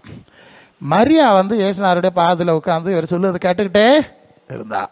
இப்போ மார்த்தா கொஞ்ச நேரம் பார்த்தா ஒத்தை கிடந்தா ஓடி வந்து, நான் ஒத்தை கிடந்து உமக்கு சோறு தரதுக்கு ஆடு பொறி மாட்டோங்க கோழியும் பிரிச்சுக்கிட்டு இருக்கேன், இவன் இப்படி வந்து உட்காந்துருக்கா, உமக்கு கவலை இல்லையா அப்படின்னு. இவனுக்கு அக்கா வேலை செய்யா இல்லையா, போய் அவளுக்கு கொஞ்சம் உதவி செய், இப்படி இருந்துகிட்டு இருக்காத, வாயம் பார்த்துட்டு இருக்காதன்னு சொல்லியிருக்கணுமா வேண்டாமா? இயேசுநாதர் நேர மாறி சொல்லிட்டாரு. 11 யோவான் 11 தானே, மார்த்தாளே மார்த்தாளே நீ அநேக காரியங்களை குறித்து கவலைப்பட்டு கலங்குகிறாய். இல்லை, அது லூக்காவில் இருக்கு இல்லையா, அது அங்கே, அது இதே பகுதி எங்கே வருது, அந்த வசனம் சரியாக பார்க்கணும். நீ அநேக காரியங்களை குறித்து கவலைப்பட்டு கலங்குகிறாய், தேவையானது ஒன்றே, மரியாள் தன்னை விட்டு இடப்படாத நல்ல பங்கை தெரிந்து கொண்டாள். ஹல்லேலூயா. வசனம் இருந்தால் பார்த்துருங்க, சிலது மெமரியில் கரெக்டாக இல்லை, அது உங்களுக்கு தெரியும். நல்ல பங்கை நல்லாக்கு தெரிஞ்சுக்க. நீ நல்ல பங்கை தெரிஞ்சு கொண்டியா, நல்லாவாத பங்கை தெரிஞ்சு கொண்டியா? அல்ல இல்லையா, ஒவ்வொன்றும் ஆழம் உள்ள வார்த்தையாகும். அதில் ஒரு வார்த்தை சொல்லுவார், தன்னை விட்டு எடுபடாத நல்ல பங்கு. அல்ல இல்லோ. அப்போ எடுபடக்கூடிய நல்ல பங்கு இருக்கிறது, எடுபடாத நல்ல பங்கு இருக்கிற பங்குகள் இருக்கிறதுன்னு 2 விஷயம் இருக்கா? இருக்கா? எடுபடு பங்கு இருக்கா? என்னத்தை பிரசங்கியாரு, எல்லாமே எடுபடுதுதான். இது ஒன்றும் இல்லை, எடுபடாது என்னத்தை இருக்கு உங்கள்கிட்ட? அது மக்களாக இருந்தாலும், பிள்ளையாக இருந்தாலும், மாப்பிள்ளையாக இருந்தாலும், பெண்ணாட்டியாக இருந்தாலும், பணமாக இருந்தாலும், சொத்தாக இருந்தாலும் எல்லாம் எடுபடுது தானே. பின்ன என்னத்து கிடந்து, இதுக்கு கிடந்து இவ்வளவு தூரம் பரவாயில்லப்படுது என்னத்துக்கு? அல்ல இல்லையா? அப்போ எடுபடாத பங்கு ஆண்டவர்கிட்ட கேட்டிருக்கணும் இல்லையா? எடுபடாத ஆண்டவருக்கு பாகத்தில் இருந்து அவர் நித்திய ஜீவனை தந்திருப்பார் இல்லையா? அவனுக்கு புரியுதா நான் சொல்லுது? அப்போ ஆண்டவர்கிட்ட இருந்தா ஒன்று நீங்கள் கவனிக்கணும் பாருங்க, அவர் நித்திய ஜீவனானவர், பரலோகத்திலிருந்து வந்தவர். அவர்கிட்ட இருந்து வாரது எல்லாமே நித்திய ஜீவன் தான். அல்ல இல்லையா? லோக்கல் கடையில் போனால் லோக்கல் சாமானம் கிடைக்கும், அல்ல இது கடையில் போனால் நல்ல ஜெனிவன் காரியம் கிடைக்கும். அப்போ இயேசுநாதர்கிட்ட போனால் மற்றதெல்லாம் ஃப்ரீன்னு சொல்லுவார். அப்போ சுகம் தரார், வியாதி தரார், அதெல்லாம் ஃப்ரீ. நீ வந்து மத்தேயு 6:33 முதலாவது தேவனுடைய ராஜ்யத்தையும் அவருடைய நீதியையும் தேடினா இதெல்லாம் ஃப்ரீ. அதில் ஃப்ரீ, அது உனக்கு சும்மா தானே தந்தேன், வந்தோடனே சுகமாக்கி விட்டேன், நீ மனம் திரும்ப கொணப்படு சுகப்படு எல்லாம் செஞ்சாதான் தருவேன்னு நான் உன்னிட்ட சொல்லலையே. முதல்ல தந்தேன், புறவு சொன்னேன், இனி அதிக கேடானதை உண்டாகாதபடி இனி பாவம் செய்யாது, இனி மனம் திரும்பி கொணப்படும் அடுத்தது தானே சொன்னேன். சரி, அப்போ ஃப்ரீயாட்ட நான் வச்சிருக்கேன், இதெல்லாம் சும்மா கொடுக்குது, இது கணக்கில் சேராது, நான் நித்திய ஜீவனை கொடுக்குறேன். அப்போ கவனிக்கிறீங்களா? இயேசுவோடு நடப்பது, இயேசுவின் வார்த்தையில் நடப்பது, அவர்களுக்கு நான் நித்திய ஜீவனை கொடுக்குறேன், அவரோடு இருக்கு. உங்களுக்கு என்ன வேணும்? ஒரு சபையினுடைய நோக்கம் அந்த அதை இப்படி சொல்லணும். நீங்கள் நல்லா கவனிங்க. இப்போ நாங்கள் எவ்வளோ பிரசங்கம் பண்ணாரோம்? பரலோகமாக பிரசங்கார, அது ஒன்றும் எங்களுக்கு வேண்டாம், எங்களுக்கு அதில் ஒன்றும் டேஸ்ட் இல்லை. டேஸ்ட் எங்களுக்கு கருவாடம் இது தின்னு தான் டேஸ்ட், அதில் டேஸ்ட் நமக்கு அது என்ன பழக்கம், அதில் டேஸ்ட்டை பழகிடுவோம். சில ஆளும் அந்த டேஸ்ட்டில் இருப்பாங்க. ஒரு மீன் வியாபாரம் செய்யக்கூடிய பொம்பளை, அவளுக்கு ஒரு தோழி இருந்தாளாம். ஒரு காலத்தில் அவளை மீன் வியாபாரம் செய்ய தான், அவளுக்கு நல்ல வசதி வந்துட்டு அவள் இன்னொரு இடத்துக்கு கல்யாணம் பண்ணி போயிட்டா, நல்ல வசதியான இருக்கா. அப்போ அவளுக்கு வீட்டில் கல்யாணம் வந்தோடனே தனக்கு பழைய தோழியை கூப்பிட்டா. இவ நல்ல வசதியான சூழ்நிலை பெற்றா, அவள் இன்னும் மீன் வியாபாரம் தான். சரி, நீ ஒன்று வந்துட்டு போ. இவ சந்தைக்கு மீன் விற்க போனா, மீன் விற்கிட்டு போகிற வழியில் சரி கல்யாணம் வீடு இருக்கு இல்லையானா அந்த குட்டையோட போயிருக்கா. போனோன்னா அவள் பார்த்தா, ஏய் அந்த குட்டை எங்கே வை, போ அங்கே போய் குளிச்சு புதிய ட்ரெஸ் எல்லாம் கொடுத்து, நல்லா கவனிச்சுக்கலாம், குட்டை அங்கே வெளியே வை, மீன் குட்டை அங்கே இருக்கட்டும், இந்த ட்ரெஸ்ஸை மாற்று, குளி, நல்ல சோப் போட்டு அங்கே தண்ணியெல்லாம் குளிச்சுட்டு வா, வேறு ட்ரெஸ் எல்லாம் போட்டு இவ்வளோ நல்ல ஏசி போட்டால் ஒரு ரூமில் கொண்டு இன்னைக்கு கல்யாணத்துக்கு வந்தா இல்லையா, இன்னைக்கு படுத்துக்கிட்டு நாளைக்கு போ படுக்கப்பட்டு. இது படுத்து கிடந்தா இதுக்கு உறக்கம்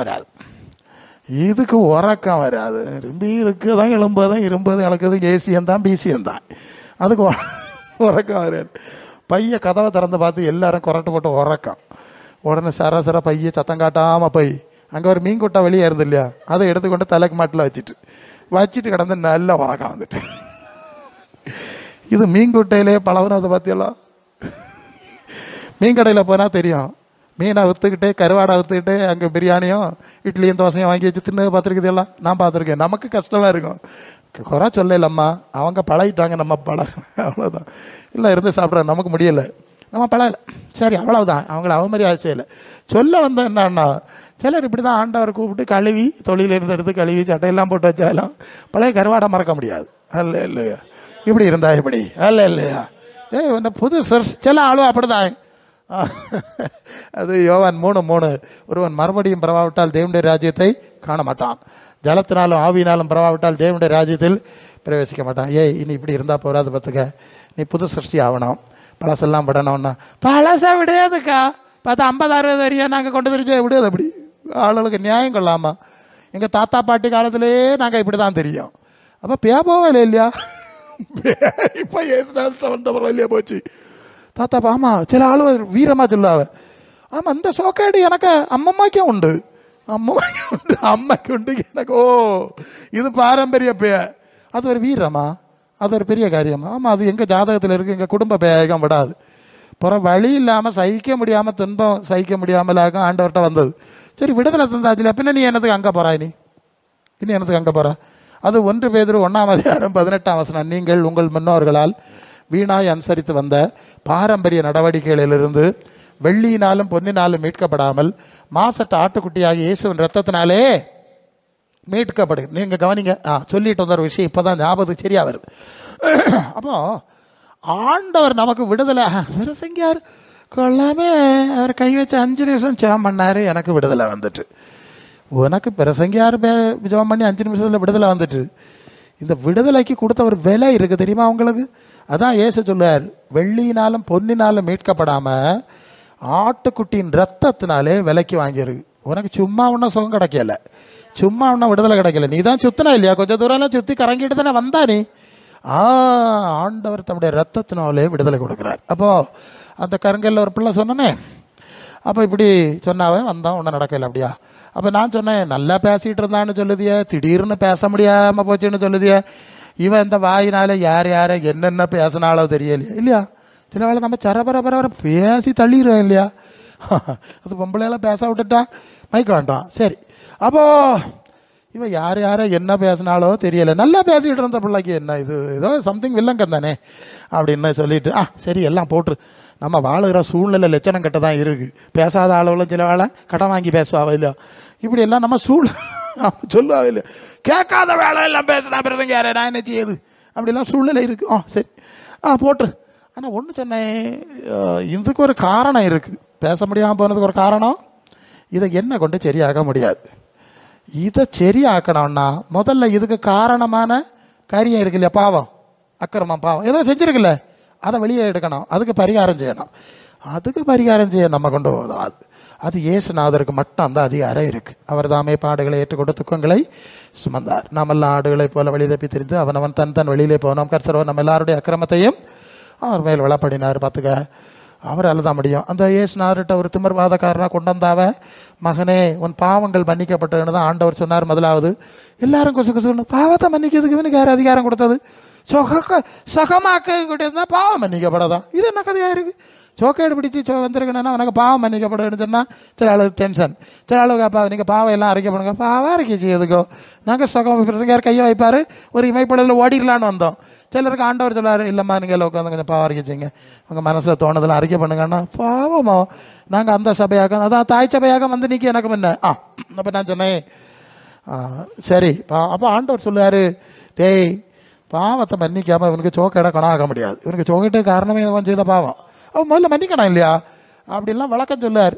அது சொல்லி மகனே நீ வீட்டுக்கு போ, எடுத்து போனோன்னா கட்டில் எடுத்துகிட்டு வீட்டுக்கு போனேன். நான் இந்த சம்பவத்தை சொல்லி தான் அவளுக்கு சொன்னேன், டேய் நீ என்ன செஞ்சான்னு எனக்கு தெரியலை, ஆண்டவரை வெளிப்படுத்தலை, நீ என்ன செஞ்சான்னு உனக்கு தெரியும், அதை அறிக்கையிட்டு விடுவியா? இயேசுநாதருக்கு மட்டும்தான் அதை எடுக்க அதிகாரம் உண்டு, இதை விசுவாசிக்கிறியான்னு கேட்டேன். ஆமாம் ஆமாம் விசுவாசிக்கிறேன். தலையாட்டு பேச முடியாது. நீ என்ன செஞ்சியோ அதை அறிக்கை பண்ணுவியா? ஆமாம் பண்ணுவேன். இனி செய்யாமல் இருக்க பாப்பியா? ஏன்னா கத்தோலிக்க பிரச்சனை என்னென்னா அவைய உருளுது பொருளுதுல எல்லாம் நின்றுடுவாங்க, மனம் திரும்ப மாட்டாவ. பாவம் செய்யணும் அச்சிச்ச மரியாதைன்னு போகணும், பாவம் செய்யணும் திருப்பி அங்கே போய் மனம் திரும்பது எப்போன்னு கேட்டேன். சும்மா அவர் மன்னிச்சுக்கிட்டே இருக்கணும், நீ பாவம் செஞ்சுக்கிட்டே இருக்கணும், இதுதான் பிரச்சனை. அப்படியெல்லாம் முடியாது. இனி செய்யாமல் இருக்க தப்பு தான், நான் இனி செய்யாமல் இருக்க பாப்பா, எனக்கு உதவி செய்யாப்பா, நான் மனம் திருந்தி வாழ்வேன். அப்படியா தலையாட்டு அவளுக்கு பேச முடியாது. சரி, இப்படி சொல்லிக்கிட்டு இருக்கக்குள்ள அவள் எனக்கு வந்து முழங்கால நின்றுட்டேன். ஆனால் கத்தோலிக்கு தான் மணிக்கணக்கா முழங்கால நின்று அங்கே முழங்கால நின்றுட்டு வந்தா தானே முடியாமல். இப்போ எனக்கு வந்து டக்குன்னு முழங்கால நின்றுட்டான். நான் தலையில் கை வச்சு இயேசு நாமத்தினுடைய பாவங்கள் மன்னிக்கப்படுவதா, இயேசு நாமத்தில் இந்த பிசாசனுடைய அதிகாரம் மாறி போவதா, இயேசு நாமத்தில் விடுதலை உண்டாவதா, நான் இப்படி பேசிக்கிட்டே இருக்கேன். அவள் படப்பட பேசிட்டு எழும்பியாச்சு. நான் ஆமேன் போட இல்லை, ஜபம் முடியலை. அதுக்குள்ளே பேசிட்டு சொல்ல நான் எனக்கு பாட்டியை தாறுமாறாக திட்டி போட்டேன். அதுக்கு பிறகு தான் இப்படி எல்லாம் வந்து பார்த்துடுங்க. பாட்டியை தாறுமாறாக திட்டி பேச முடியாமல் ஆயிருக்கா. எங்கள் வீட்டுக்கு வாருங்கன்னு சொல்லி நான் சுவிசேஷம் எல்லாம் கொடுத்தேன். இப்போ சமீபத்தில் ரொம்ப வருஷத்துக்கு அப்புறம் பார்த்தேன். அப்போ எதுக்கு தான் சொல்லுகிறேன்னு சொன்னால், பாவங்களை சுமந்து தீர்க்கிற இயேசுனுடைய பரிகார பலி அங்கே மறைமுகமாக செயல்படுவதனால தான் நமக்கு அற்புதங்களையும் விடுதலைகளையும் ஆண்டவர் தர முடியுது. இதை மனசில் வைக்கணும். அல்ல கிரயத்துக்கு கொண்ட ஆண்டவரை நீங்கள் என்ன செய்யப்படாதான், மறுதளிக்கப்படாது. அது 2 பேதுருவில் ஒரு வசனம் அப்படி வருது பாருங்க. அவர்கள் அது ஊழியக்காரர்களை பற்றி சொல்லுகிற ஒரு காரியமாக்கும். கள்ளப்போத 2 பேதுரு 3ஆம் அதில் அந்த வசனம் என்ன சொல்லுதுன்னா, கிரயத்துக்கு கொண்ட ஆண்டவரை அவர்கள் மறுதளித்து விடுவார்கள். மறுதளித்து அவர்கள் வேற தீமையான வழியில் போவார்கள் என்று சொல்லி 2 பேதுரு 2ஆம் அதிகாரத்தில் அது 1ஆம் வசனம் தான். 1ஆம் வசனத்தில் கடைசியில் இருக்கு, தங்களை கிரயத்துக்கு கொண்ட ஆண்டவரை மறுதளித்து தங்களுக்கு தீவிரமான அழிவை வருவித்துக் கொள்வார். அல்லையா? உங்களுக்கு சுகம் தந்தார்னா ஆண்டவர் ரத்தம் சிந்தி தந்திருக்கிறாருங்கிறத மறந்துடாத. உனக்கு பதிலாக தன் ஜீவனை கொடுத்து தந்திருக்கிறாருங்கிற மறந்துடாத. இது குறிச்சொல்லு இடத்துக்கும் பதிக்கும் குருசடிக்கும் போறது மாதிரி நீ நினைச்சுக்கிடப்படாது. அல்லையா? இந்த வாழ்க்கை நீர் தந்தது, இந்த சுகம் நீர் தந்தது, என் வாழ்க்கை முழுதும் உமக்கு தருவேன்னு நீ ஒன்னா இருப்ப.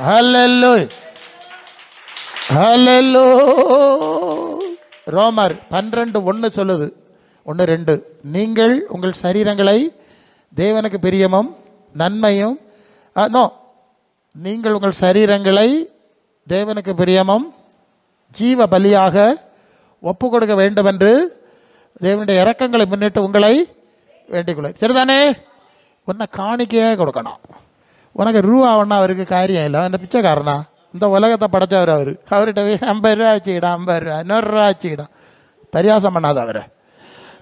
முதலாவது, ஆண்டவரே இது வாழ்க்கை நீர் தந்தது, இது நீர் தந்தது, இனி நான் உமக்கு பின்னால் வருகிறேன். இல்லையா? ஒரு மனுஷன் இருந்தான் பாருங்க, அவனுக்குள்ள எத்தனை பிசாசு இருந்து 6000 பிசாசு. அது லூக்கா 8:8ஆம் அதிகாரத்தில் 28க்கு பக்கத்தில் இருக்கு. அது என்னன்னா 6000 பிசாசு இருந்த மனுஷன். அவன் உறக்கம் கிடையாது. ராத்திரி தனக்கு கல் எடுத்து தன்னையே தள்ளிட்டு இருக்குது தலையை. உறக்கம் கிடையாது. கூக்குரல், ஊளை, விலங்கெல்லாம் கட்டிப்பட்ட முடியாது, முறைச்சு அடிச்சு போயிடுவான். அதனால அந்த பக்கம் யாரும் வழி நடக்க மாட்டான். கல்லறைகளில் அங்கே தான் அவனுக்கு வாசம். அப்படியாக்கும் இந்த மனுஷனுக்கு வாழ்க்கை. இத்தனை வருஷம்னு தெரியாது. இப்போ அது கத்தரையினருடைய நாடு. இயேசு இவனை சரி பண்ணதுக்கே வந்தார். வார வழியிலே புயல் வேற வந்துட்டு கடலில் கப்பலில் அதை அடக்கிட்டாக்க இங்கே வராரு. பார்த்துடுங்க, நாங்கள் ஊழியங்கள் அப்படி தான். சில ஆத்மாக்களுக்கு ஜெபம் பண்ண போனால் எத்தனை தடை வரும், எத்தனை பிரச்சனை வரும். ஜெபிச்சுட்டு வார வேலை என்னெல்லாம் வரும் இல்லையா, அதெல்லாம் சந்திச்சாக்கும் அது வேற விஷயம். அப்போ இயேசுநாதர் வந்தார். இந்த கரையில் இறங்கினோன்னா இவன் எந்த படப்பில் கிடந்தானோ தெரியாது, ஓடி வந்தாச்சு. இவர் தேடியே போகல, அதாக விஷயம். இவர் தேடி போகல, அங்கே வருதான் கிடக்கானது. இறங்கினாதான் அவன் பாஞ்சு விழுந்தாச்சு. ஐயா எனக்கு காலம் முடிஞ்சு, எனக்கு காலம் முடிஞ்சு, என்ன வேதனைப்படுத்துக்கா வந்தியா, எனக்கு காலம் இருக்கு, ஆனால் நீ முடிச்சுக்கு வந்துரு, இடையில குழப்பம் உண்டாக்கு வருதீர் அப்படின்னு சத்தம் போடுறான். நீ யாருடேன்னு கேட்டா, நாங்கள் நிறைய பேர் இருக்கோம் பெருசுங்க. யாரு 6000 லேகியோன். 6000 லேகியோன்னா 6000 அர்த்தம். அப்போ அவ்வளோ பிசாசு உள்ள இருக்கு, நாங்கள் நிறைய பேர் இருக்கிறோம். அப்போ ஆண்டவர் உடனே விடுதலை கொடுக்குறார். அவனுக்குள்ள இருந்த பிசாசு சும்மா போவேல, அங்கே இருந்த பன்றி கூட்டத்துக்குள்ள போச்சு. அந்த பன்றி கூட்டங்கள் எல்லாம் அந்த பன்னிகளுக்குள்ள போச்சு, நிறைய பண்ணி அதோளுக்குள்ள பேய் பிடிச்சோன்னா அதுவும் நேரே போய் கடலில் விழுந்துட்டு. அப்போ இந்த மனுஷனை கொல்லுக்கு தான் எவ்வளோ வருஷம் இருந்திருக்கு, ஆண்டவர் ஒப்பு கொடுக்கல. அதாக விஷயம். 6000 பேய் உனக்குள்ள இருந்தாலும் உன்னை ஒப்பு கொடுக்கப்படாதுன்னு அவர் நினைச்சாருன்னா உனக்கு ஹல்லேலூயா ஒரு தீர்மானம் இருந்தல்ல, இந்த ஆளுக்கு விடுதலை கொடுக்கணும், இயேசுவை கொண்ட விடுதலை கொடுக்கணும், எனக்கு ஊழியக்காரன் ஆக்கணும், ஒரு நோக்கம் இருந்ததுனால 6000 பிசாசு இருந்த போதிலும் நடக்கல. இந்த பேய் இவனுக்குள்ள இருந்து பண்ணிக்குள்ள போனதுதான் தாமதம்.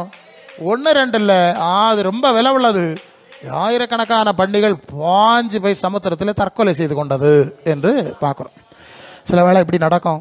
வீட்டில் உள்ள போராட்டங்களுக்கு ஜெபம் பண்ண அந்த ஆளுக்கு சொல்லாமல் வீட்டில் எனக்கு ஆடு செத்துப்போம், கவனிச்சிருக்கலாம், மாடு செத்துப்போம், இப்படியெல்லாம் நாங்கள் கவனிச்சிருக்கோம். சரி, அப்போ அந்த மனுஷன் வந்து சுகமாயிட்டான். இப்போ அவன் ஒரு கேள்வி கேட்குறான். அவன் சட்டை போட்டான், எல்லாம் ஒழுங்காயி அவன் ஆண்டவருடைய பாதத்தில் அமர்ந்திருக்கிறான். அந்த வசனத்தை எடுங்க, லூக்கா சுவிசேஷம் 8ஆம் அதிகாரம்.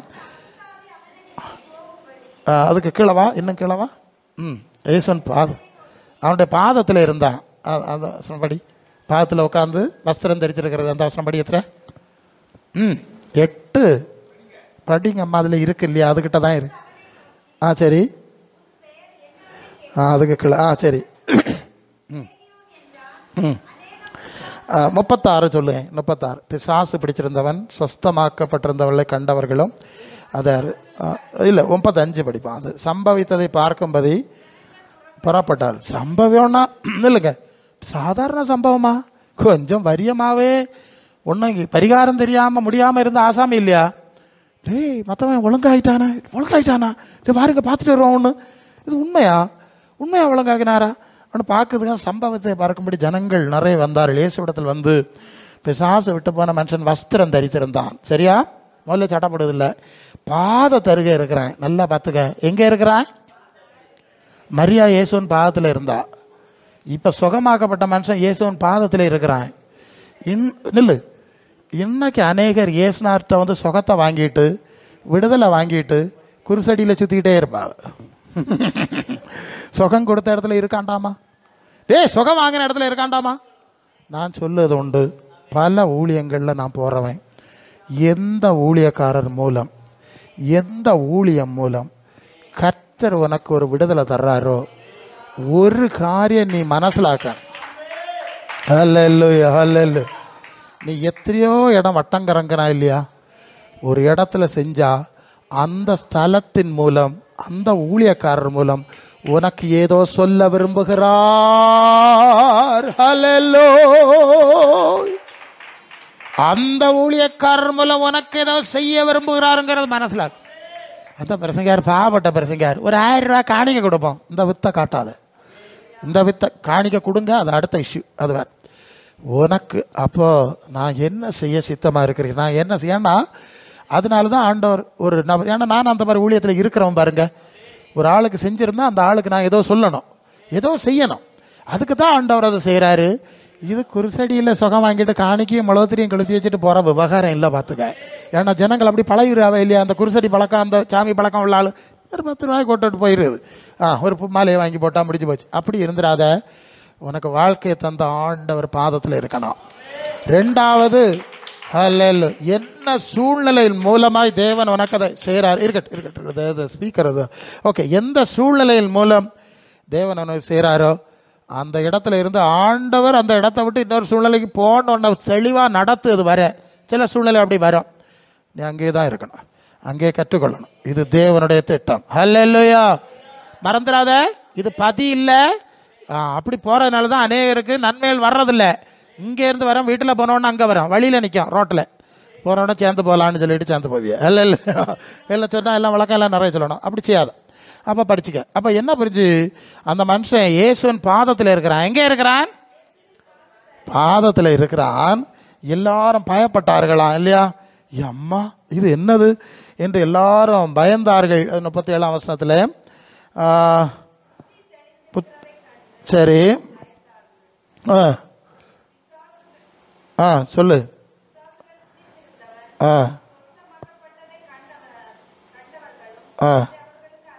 இன்னொரு வசனம் இருக்கு பாருங்க. அந்த அவன் கேட்குறான், நான் உம்மோடு கூட வருகிறதற்கு அவன் கேட்குறான். அந்த மனுஷன் கேட்குறான், நான் உம்மோடு, அது அதில் இருக்கா? இன்னொரு பகுதியில் இருக்கா? அது எங்கம்மா வசனம் சொல்லு. நான் உம்மோடு கூட வருகிறேன், நீர் எங்கே போனாலும் உம்மை பின்னால் வர்றேன்னு கேட்குறான்ல. அப்படி சொல்லும்போது சரி, அது எத்தனை வசனம் சொல்லு? 8:38. லூக்கா 8:38. சரி. இருக்கு, உத்தரவு கேட்டுக்கொண்டான். அந்த வார்த்தை எனக்கு முன்னால் வர்றதான் தேடுறேன். கவனிக்கிறீங்களா? முதலாவது அந்த மனுஷன் எங்கே இருந்தான் தெரியுமா? இயேசுக பாதத்தில். பழைய குருசடிக்கு போவேல, வேற சுத்தின இடங்களுக்கு ஒன்றும் போவேல. தனக்கு யாரு எங்கே விடுதலை கொடுத்தாரோ அங்கே இருந்தான். நம்பர் 1. 2வது அவன் கேட்குறான், நான் இனி பழைய கல்லறைக்கு போவேல, ஊருக்கு போவேல. இந்த வாழ்க்கை நீர் தந்தது, இந்த விடுதலை நீர் தந்தது, நான் உமக்கு கூடவே வந்து விடுறேன். அல்லல்லோ அல்லல்லோ. ஏய், அந்த பே பிடிச்சிருந்த மனுஷனுக்கு இந்த புத்தி இருந்து பார்த்தியா? அந்த பே பிடிச்ச மனுஷனுக்கு இந்த புத்தி இருந்து எனக்கு வாழ்க்கையை மாற்றினவர் இவர். இனி இவருக்கு பின்னால் போகணும். இன்னைக்கு நல்லா படிச்சிருக்கோம், நல்ல புத்தி இருக்கு, விவரம் உள்ள ஆளுகளுக்கு இந்த புத்தி இல்லையே. விவரம் உண்டு நாங்கள் இல்லைன்னு சொல்லி ஆளுகளுக்கு இது இதாகிட்டு நினைக்கிறேன். விவரம் உள்ள ஆளுகளுக்கு என்ன இல்லை? புத்தி இல்லை. இல்லையா? படித்த ஆளுகளுக்கு புத்தி இல்லை. அநேகர் இந்த மாதிரி ஆண்டவர்கிட்ட விடுதலை வாங்கி அவருக்கு ஒப்பு கொடுத்தவர்கள் தான் ஊழியம் செய்கிறார்கள். அல்ல இல்லையா? பதுக்கி போகிறது மாதிரி ஓடிட்டு இருக்கிறது, அது ஓடிக்கிட்டே நடக்குது. ஒரே ஓட்டம் தான். சாவு வேற ஓட்டம் நிற்கல, வட்டங்கரங்கிறது நிற்கல. ஆண்டவருடைய பாதத்தில் இருந்தது அமைதியாக இருக்கு. கர்த்தர் அவர்களுக்கு வேண்டாம், கர்த்தர் அவர்களுக்கு விட்டுருங்க. ஓகே, கர்த்தர் அவர்களுக்கு ஊழியத்தை கொடுத்தார். இங்கே இருக்கு என்ன நடக்குன்னா, ஆண்டவர் சொல்லுறாரு. அதற்கு ஆண்டவர் அனுமதி கொடுக்காம ஒரு காரியம் சொன்னார் பாருங்க. நீ நோக்கி உன் வீட்டுக்கு திரும்பி போய் தேவன் உனக்கு இறங்கி செய்ததை செய்திகளெல்லாம். சரி, இப்போ இயேசு சொல்லாரு, வீட்டுக்கு போ. உன் வீட்டாருக்கு அவ இதனடைய உன்னை விரட்டினது இல்லைன்னா உன்னை கண்ட்ரோல் பண்ண முடியலை. முதல்ல அந்த வீட்டுக்கு போ. இல்லை, எந்த வீட்டை விட்டு வெளியேறு நாய், அங்கே போ. அங்கே போய் உன்னை காண்பி. யார் எப்படி ஆச்சுன்னு கேட்டால், இயேசுன்னு ஒருத்தர் வந்தார், சோர்ந்தாருன்னு சொல்லு. உன் குடும்பத்தாருக்கு உன்னை காண்பின்னு ஒரு ஊழியம் கொடுத்தார் இல்லையா? ஒரு சாட்சியின் ஊழியம். முதல்ல சாட்சியின் ஊழியம். நீங்கள் தொடர்ந்து படிச்சீங்கன்னா அங்கே இருக்கு இல்லையா? அந்த மனுஷன் வீட்டாருக்கு மட்டும் இல்லை, அந்த பட்டணங்கள் முழுவதும், அந்த வட்டாரம் முழுவதும், மற்ற இடங்கள் அதெல்லாம் கம்பேர் பண்ணி பார்த்தா தெரியும், அந்த வட்டாரம் முழுவதும், பட்டணம் முழுவதும் பிரசித்தம் பண்ணினான். அல்ல எப்படி ஊழியக்காரன் ஆயிட்டானா? வசனம் இருக்கு, அங்கே எல்லாம் இருக்கு. ஓகே, அப்போ இயேசுக்கு பாதத்தில் நீ இருந்தா, அவர் பின்னால நடந்தா உன்னை அறிஞ்சிருக்கிறேன்னு சொல்லுவார், பறிச்சுக்கிட முடியாதுன்னு சொல்லுவார். நீ பேக்க நோக்கி வந்து ஓடிக்கிட்டு இருந்தீன்னா உனக்கு அந்த உத்தரவாதம் கிடைக்காது. இப்போ புரியுதா? ஒரு சபையினுடைய அனுபவத்தின் அடிப்படையை சொல்லிட்டு இருக்கேன். அப்போ அடுத்தது இயேசுவின் சீஷராய் அவருடைய வார்த்தையில நடக்கணும். இப்போ அடுத்து என்ன செய்யறாரு? ஓகே, எப்போ முடிக்கணும் பாஸ்டர் சொல்லுங்க. ஓகே, ஹல்லேலூயா. எனக்கு வந்துக்கிட்டே இருக்கும், நான் அப்படியே மெடிடேட் பண்ணிட்டேன்னா இட்ஸ் ஓகே, உங்களே அனுப்பணும். கவனிங்க, அடுத்தது ஆண்டவர் என்ன செய்யாருன்னு பார்க்கணும். இப்போ இயேசுவை நேசித்தீர்கள், அப்பா உன் பாதத்தில் தான் இருப்போம், வேற இடத்துக்கு ஓட மாட்டோம். நீர் எங்கே எனக்கு விடுதலை தந்தீரோ அந்த சூழ்நிலை. அது ஏன் அந்த சூழ்நிலைன்னா, அப்போஸ்தலர் 10ஆம் அதிகாரத்தில் முதல் வசனம் இருந்து, கொர்நேலியு என்று பெயருள்ள ஒரு மனுஷன். அவன் எப்படிப்பட்டவனா? நல்லா கவனிக்கிறீங்களா? கொர்நேலியுங்கிற மனுஷன் எப்படிப்பட்டவன்? அவன் நீதிமான், உத்தமன், தேவனுக்கு பயப்படுகிறவன் இல்லையா?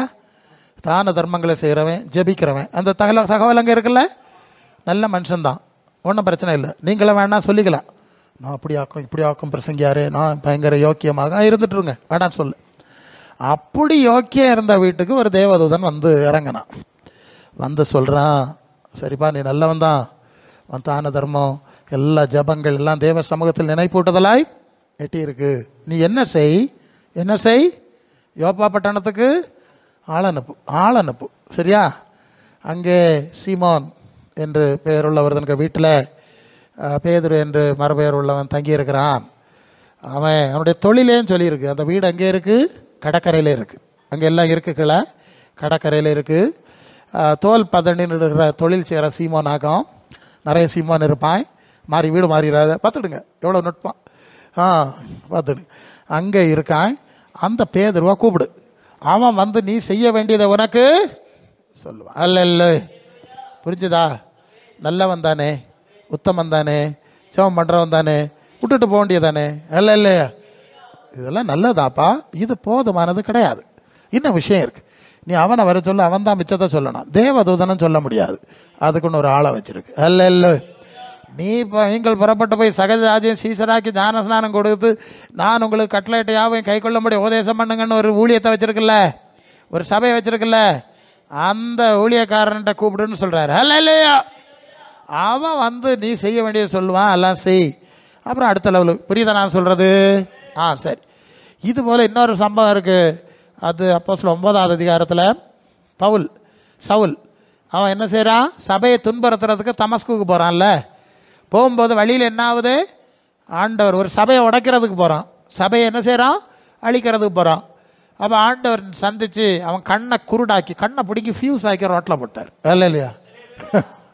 கண்ணை ஃபியூஸ் ஆக்கிட்டார்ல, பட்டாருன்னு கண்ணு போயிட்டு இவருக்கு ஓட முடியாது, சீறி போனான்னு இருக்கு, எல்லாம் சீட்டமாக அடங்கிடுச்சு இல்லையா? அவருக்கு தெரியும்ல சுவிட்ச் எங்கே இருக்கு, ஆஃப் பண்ணா இல்லை அடங்கும். டோட்டலி கண்டுபிடிச்சிட்டேன், விழுந்துட்டான். அவன் கேட்குறான், நான் என்ன செய்ய சித்தமாக இருக்கிறேன்னு கேட்கும் போது, நீ போ, நீ செய்ய வேண்டியது உனக்கு அங்கே சொல்லப்படும். எங்கே போனோன்னு வந்தாய்? தமஸ்கு போனோன்னு வந்தாய், போ. யாருக்கு வீட்டுக்கு போனோன்னு வந்தாய்? யூதா என்னோட பேருக்கு வீட்டுக்கு போனோன்னு வந்தாய். என்ன திட்டம்? அங்கே உட்காந்துக்கிட்டு பக்கத்தில் அவன் யூதா அவனுக்கு ஆள் அங்கே போய் உட்காந்துட்டு அந்த சபையை நீ அங்கே உள்ள ஆள் இல்லைன்னு பிடிச்சி அரெஸ்ட் பண்ணணும். இதுக்காக நீ போனாய். அப்போ அந்த வீட்டுக்கா பேர் யூதாக்க வீட்டுக்கா, உனக்கு சொந்தக்காரனா, போ அங்கே போ. உனக்கு சொல்லுதில்ல, நான் ஏற்பாடு பண்ண, நீ போ சொல்லியாச்சு. சொல்லிட்டு அனனியா என்ற ஒரு ஊழியக்காரன் இருந்தான், எல்லாம் அந்த அதிகாரத்தில் இருக்கு. அந்த அனனியாட்ட கர்த்தர் சொல்றார், கர்த்தர் அனனியாவே என்ன வந்து கூப்பிட்டார். ஆண்டவரே என்ன கர்த்தாவே சொல்லும்படியேன்னு கேட்குறேன். நீ ஒன்று செய், அந்த தமஸ்கு பட்டணத்தில் நேர் தெரு ஒன்று சொல்லு, ஒரு தெரு இருக்கு பார்த்துக்க, அங்கே பேர ஊர் சொல்லியாச்சு. யூதான்னு பேர் உள்ள ஒருத்தன் இருக்கான், அவனுக்கு வீட்டில் சவுல்னு ஒருத்தன் வந்திருக்கான். எப்படி? அவன் தின்னாம குடிச்சாம ஜோமனியில் கிடக்கான், நான் அவனுக்கு கண்ணை ஃபீஸ் ஆக்கி கொண்டு வந்திருக்கேன். எப்படி சொன்னான். உடனே இவனுக்கு அனனியாவுக்கு தெரியும், நம்ம சபையை அழிக்கிறதுக்கு இந்த ஆள் வர்றான்னு எங்களுக்கு ஏற்கனவே மெசேஜ் செய்தி கிடச்சாச்சு. பெரிய பாவி, ஐயோ இவன் வந்து சபையை உடச்சிடப்படாது தான் வாசம் போட்டு ஜெபம் பண்ணிட்டு இருக்கான். ஆண்டவரே இந்த பாவியை வீட்டுக்கு போனதுண்ணா, டே கண்ணை ஃபியூஸ் ஆக்கி இப்போ கொண்டு வந்திருக்கே, நீ ஒன்றும் கவலைப்படாத, போ. நீ போய் தலையில் கை வச்சு தான் அவனுக்கு கண்ணு திறக்கணும், அவனுக்கு ஞானஸ்நானம் கொடுக்கணும், அவன் பரிசுத்தாவி போகிறதுக்கு நீ ஒன்றை தான் ஏற்படுத்தியிருக்கேன். அவனுக்கு அவன் ஜெபம் பண்ணி என்கிட்ட கேட்டனால சொப்பனத்திலே சொல்லிட்டேன். அந்த சபை பாஸ்டர் வருவார், உடச்சப்ப பாஸ்டர் அவர் தான் வருவார், அவர் அனனியா வருவார். அவர் வந்து தலையில் கழிச்ச பிறகு உடனே கண்ணு திறந்தா போகிறேன் கேட்டா அங்கே சொல்லியிருக்கேன், அது அவசியம். ஸோ இப்போ அனனியா சொன்னால் அவனை நான் தெரிஞ்சிருக்கேன், ஒழித்து சொல்லியாச்சு. அனனியா வந்தான், தலையில் கை வச்சான், கண்ணை திறந்தது, ஜான்சாங் கொடுத்தான். உடனே சவுல் ஊழியக்காரனாய் அங்கே இருக்கு இல்லையா? என்ன புரிஞ்சிய? கொர்நேலியுடைய வீட்டில் தேவதூதன் சொல்லுறான், பேதுருவா கூப்பிடு. சவுல்கிட்ட கருத்தா சொல்லார், நீ அங்கே போ, உனக்கு நான் ஏற்பாடு ஆள் அனுப்புவேன், ரெடியாக இருந்துக்க, மிச்ச காரியம். அப்போ புரிஞ்சுதான் நான் சொல்லுது? இது போலேயாகும் ஆண்டவர் தம்முடைய வழிகளை சொல்லி நடத்துறதுக்கு சில ஆளுகளை அவர் வச்சிருக்கார். நீங்கள் எல்லா இடத்துலையும் கறங்கினாலும் உங்கள் காரியம் சரியாகாமல் இந்த இடத்துல போனால் தான் கண்ணு திறக்கணும், இன்னொரு ஏற்பாடை வச்சிருவேன்.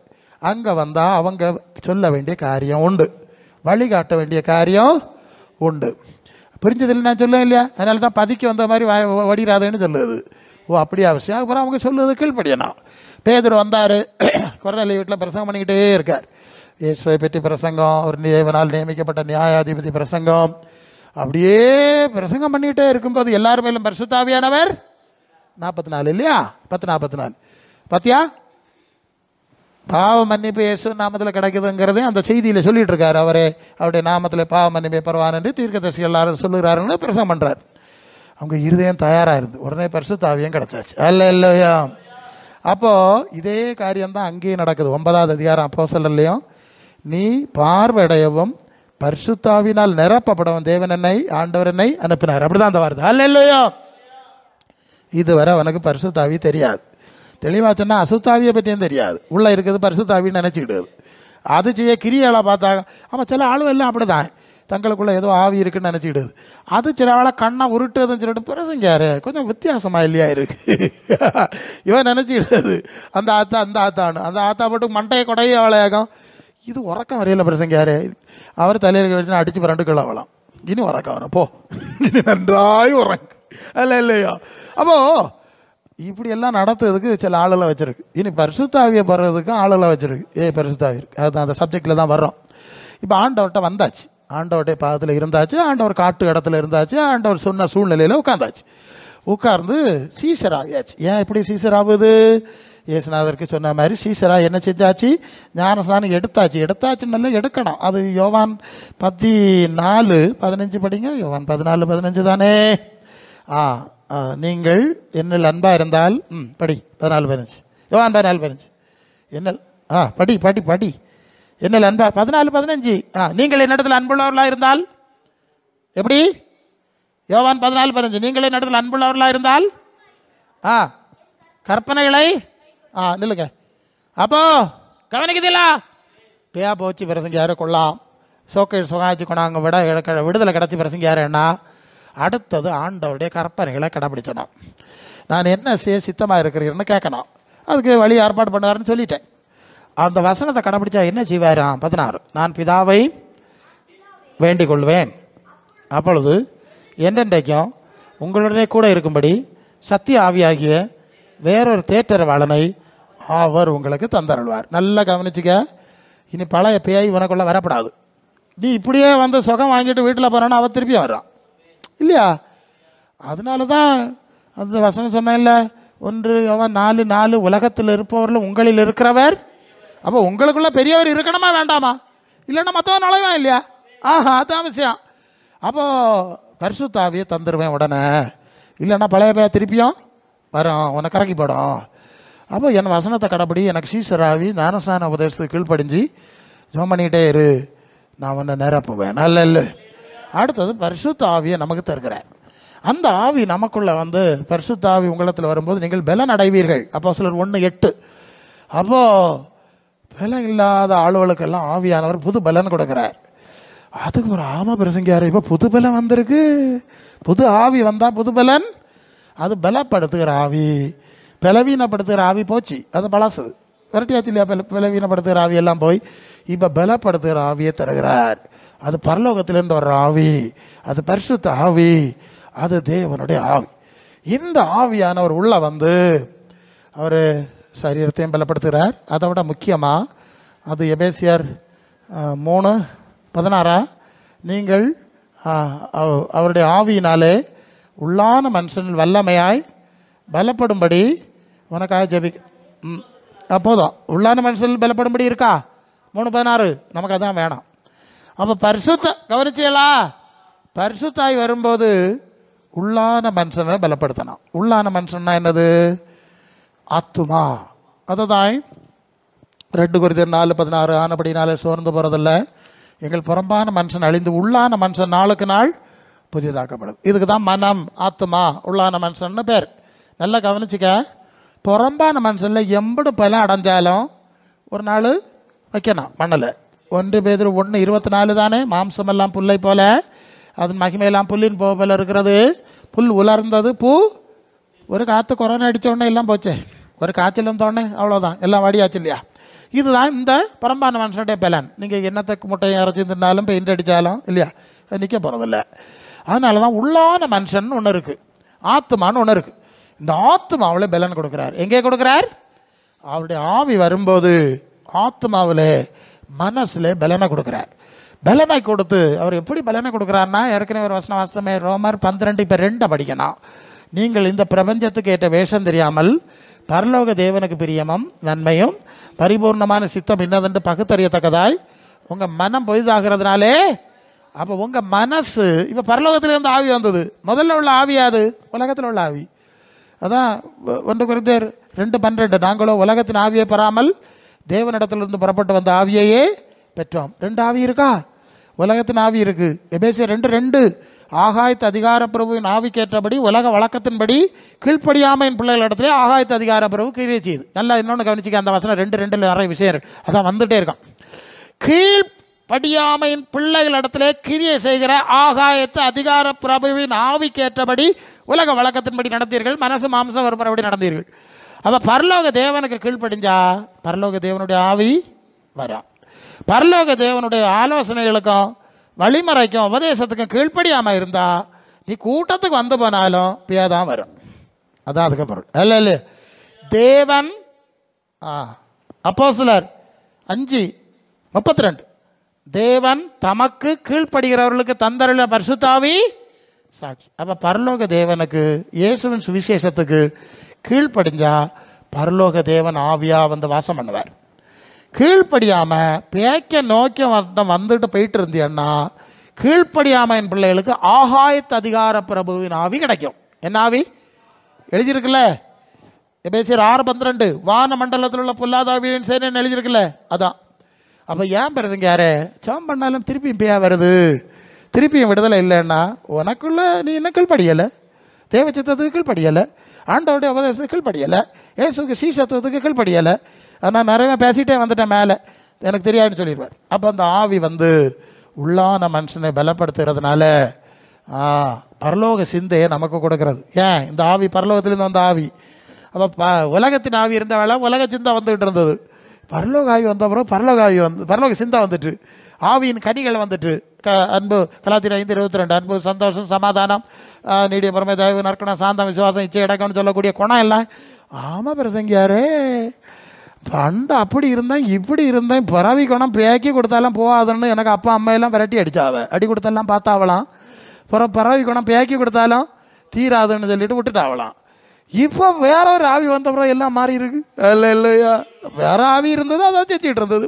அப்போ பரிசுத்த ஆவி வந்து நம்முடைய குணத்தை மாற்றுகிறார், செயலை மாற்றுகிறார், சிந்தையை மாற்றுகிறார், பரலோக சிந்தை கொடுக்குறார்.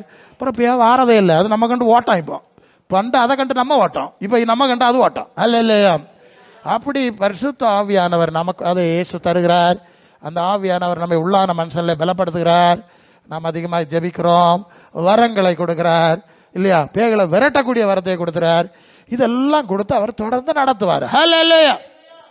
அப்போ என்ன புரிஞ்சிய கூட்டம் ஏசுநாதருடைய பேரில் நடக்க கூட்டம் எல்லாம் பேய்க்க நோக்கி நடத்து ஆஸ்பத்திரி கிளினிக்கு கிடையாது. புரியுதா?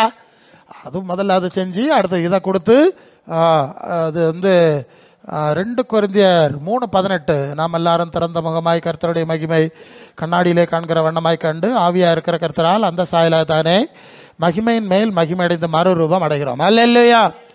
இயேசுவின் சாயலையே நமக்குள்ள உருவாக்குறார், இயேசுவின் சாயலை நமக்குள்ள பூரணப்படுத்துகிறார். ஒரு புது சிருஷ்டி ஆயிரும். ஒருவன் கிறிஸ்துவுக்குள் இருந்தால் புது சிருஷ்டி. 2 கொரிந்தியர் 5:17 இல்லையா? புது சிருஷ்டியா மாறுகிறோம். புது சாயல், புது தன்மை, புது வல்லமை, புது பலன், புது கிருபை, புதிய வாழ்க்கையே மாறி போச்சு. பழைய ஆள் முடிஞ்சு போச்சு, பழைய ஆள். இந்த மாதிரி அனுபவத்தை ஆக்கம் சபைன்னு சொல்லுது. அல்ல இல்லையா? நீங்கள் இதை விரும்புவீங்களா? விரும்பலைன்னு சொன்னால் ஒன்று சொல்லுறேன், சில நன்மைகள் முதல்ல கிடைக்கும், அது அதோட நின்றுடும், அதுக்கப்புறம் கிடையாது. அதான் நேரமாக சொன்ன பிள்ளைகளின் அப்பத்தை எடுத்து நாய்க்குட்டிகளுக்கு என்னத்தை கொடுக்குது? ஒரு துண்டு கொடுப்பேன். அதானே துண்டு தானே கட்டாவா, பெருசெல்லாம் தர முடியாது. உங்களுக்கு புரியலையா? நம்ம பிள்ளைகள்லாம் ஸ்கூலுக்கு போவோம், அது சாயங்காலம் டயர்டாகி ஆடி அழுத்து வரோம். அதில் கொடுக்க வேண்டி ரொட்டியோ பிஸ்கட்டோ முறுக்கோ என்னத்தையாவது வாங்கி வச்சுருப்போம். ஒரு சாயை போட்டு கொடுக்கறதுக்கு வச்சுருப்பேன் இல்லையா? அப்படி தானே வச்சுருப்பீங்களா அவங்க வீட்டில்? இங்கே வைப்பிய, அங்கே வச்சாச்சு. அப்போ இது காலையிலே பாயில் கொண்டு பள்ளிக்கு கொண்டு போட்டிருப்போம். விடுக வேலையில் வார வேலை இனி பையன் 4 மணிக்கு வருவான், எடுக்க போய் கொடுக்கணுமேன்னுட்டு வாங்கி பத்திரமா கொண்டு பூனை அடிச்சுட்டு போயிடப்படாதுன்னு பூட்டும் போட்டு அங்கே பீரோவில் வச்சுரு.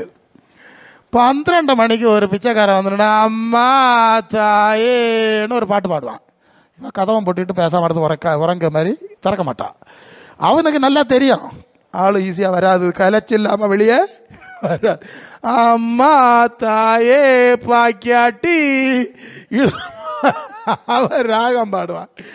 அடுத்த வீட்டுக்காரர் பாப்பா பிச்சைக்காரன் வந்து நீங்கள் அவர் 50 பைசா போட்டுவிடும், அவன் கிடக்க லட்சணத்தை பேருண்டு இதுக்கு மடிச்சு அவன் கோவத்தில் பிசாசை சட்டப்படாத சேப்பி அட்டாச்சா ஒரு 50 பைசா எடுத்து வரைக்கும் என்ன போ சேவின்னு விரட்டு. எவ்வளவு? ஏன் 50 பைசா கொடுத்தா? காலையில் வச்ச முறுக்கில் கொஞ்சம் கொடுக்கப்படாதாக்கும். என்ன சொல்லுதியா நீங்கள்? ஏய் வாங்கிட்டு வராள் முறுக்கு வாங்கிட்டு வந்தா இல்லையா? பிச்சைக்காரன் வந்துட்டா. பிச்சைக்காரனுக்கு கொடுக்க வேண்டியது பிச்சைக்காரனுக்கு கொடுக்குது, பிள்ளைகளுக்கு கொடுக்க வேண்டியது பிள்ளைகளுக்கு கொடுக்குது. பிள்ளைகள் வரோம் சாயங்காலம் அங்கேருந்து வண்டியில் கொண்டு விட்டாலும் சரி, நீ கூட்டிகிட்டு வந்தாலும் சரி, வீட்டுக்கிட்ட வந்தோன்னா பாஞ்சு காத்தா ஒரு சாவிட்டு ஸ்டட்டாப்பாருன்னு கிடக்க 2 பக்கம் பேகை தூக்கி அங்கே ஒரு எறிஞ்சிக்கிட்டு அங்கே ஏறி பீரம், அதுக்கு தெரியும் இல்லையா எங்கே என்னத்தை வச்சுட்டு தானே கொடுக்க தானே பிடிச்சு இவன் சத்தம் போடுவா, லேய் தம்பிக்கு வேடாம்பல தங்கச்சிக்கு வேடாம்பல சத்தம் பிடிச்சு இழுத்து தின்னாது பாதி தின்னாது பாதி. அங்கே பூனை கொஞ்சம் திருத்த வர்ற பூனைகளும் பின்னாலே போயிடும். பிள்ளைகள் வந்தோடனே கரெக்டாக தெரியும் நமக்கு ரெடி ஆகிட்டுன்னு. ஏய் பிள்ளைகள் வந்தா அது உரிமையோட போய் தனக்கு எடுத்து சாப்பிடுது. பிச்சைக்காரன் 1/2 மணி நேரம் பாட்டு பாடி 50 பைசா வேண்டிக்கிட்டு போகிறான். நீ பிச்சைக்காரனாக இருக்க போறியோ பிள்ளையா இருக்க போறியோ? இல்லை இல்லை, உங்களுக்கு தானே பேசிகிட்டு இருக்கேன். அந்த ஃபேனுக்கா பேசினேன் இவ்வளவு நேரம் பேசுனது உங்களுக்கு தான். இல்லை இல்லையா? அல்லது பிச்சைக்காரனா இருக்குதியளோ பிள்ளைய ஆனியளோ அதுவும் தெரியணும் இல்லையா? சில ஆளோ பிள்ளைகள் ஆன மறிச்சனாலும் பிச்சைக்கார புத்தியிலே இருந்துக்கிடாது. இல்லை இல்லை, பெரிய மேலான விலை தேடும். கொலோசியர் 3:1-2 கிறிஸ்து தேவனுடைய வலது பாரசத்திற்கு மேலான விலை தேடுங்கள், பூமிக்கிற விலை அல்ல. இப்போ பிச்சைக்கார பத்தினா தெரியுதா? கூட்டம் இருந்தாலும் எண்ணெய் அம்படம் கரவாட்டு கூடையில தான். அங்கே பரலோகத்தை பார்க்கணுமே, மேலே பார்க்கணுமே, அந்த எண்ணம் இல்லாத ஆளெல்லாம் உண்டு. அதே அங்கே சொன்னது. அப்போ பிள்ளைகள்னா தேவை சித்தம் செய்கிறவர்கள், தேவராஜ்யத்துக்கு போகிறவர்கள். நான் முடிச்சனா, அதாவது உங்களுக்கு இப்போ பசங்கெல்லாம் காட்டிய ஏசுனார் இருக்க இடத்துக்கு போனோம், அவர் இருக்க மாதிரி மாறணும், இங்கே இருக்க வேலை ஆவியினாலே அவருடைய சாயலிலே பூரணம் அடையணும், கிறிஸ்து உருவாகணும், கிறிஸ்து நிறைவாகணும். பேசுகிற 4 பேரும் இதெல்லாம் அவருக்கு சபை வச்சுட்டு நான் சொல்லிட்டேன். சங்கியார இது இப்போ கொஞ்சம் கஷ்டம் இல்லையா? நாங்கள் அந்த பாரம்பரியத்தை சேர்ந்தவிய, இந்த பாரம்பரியத்தை சேர்ந்தவிய.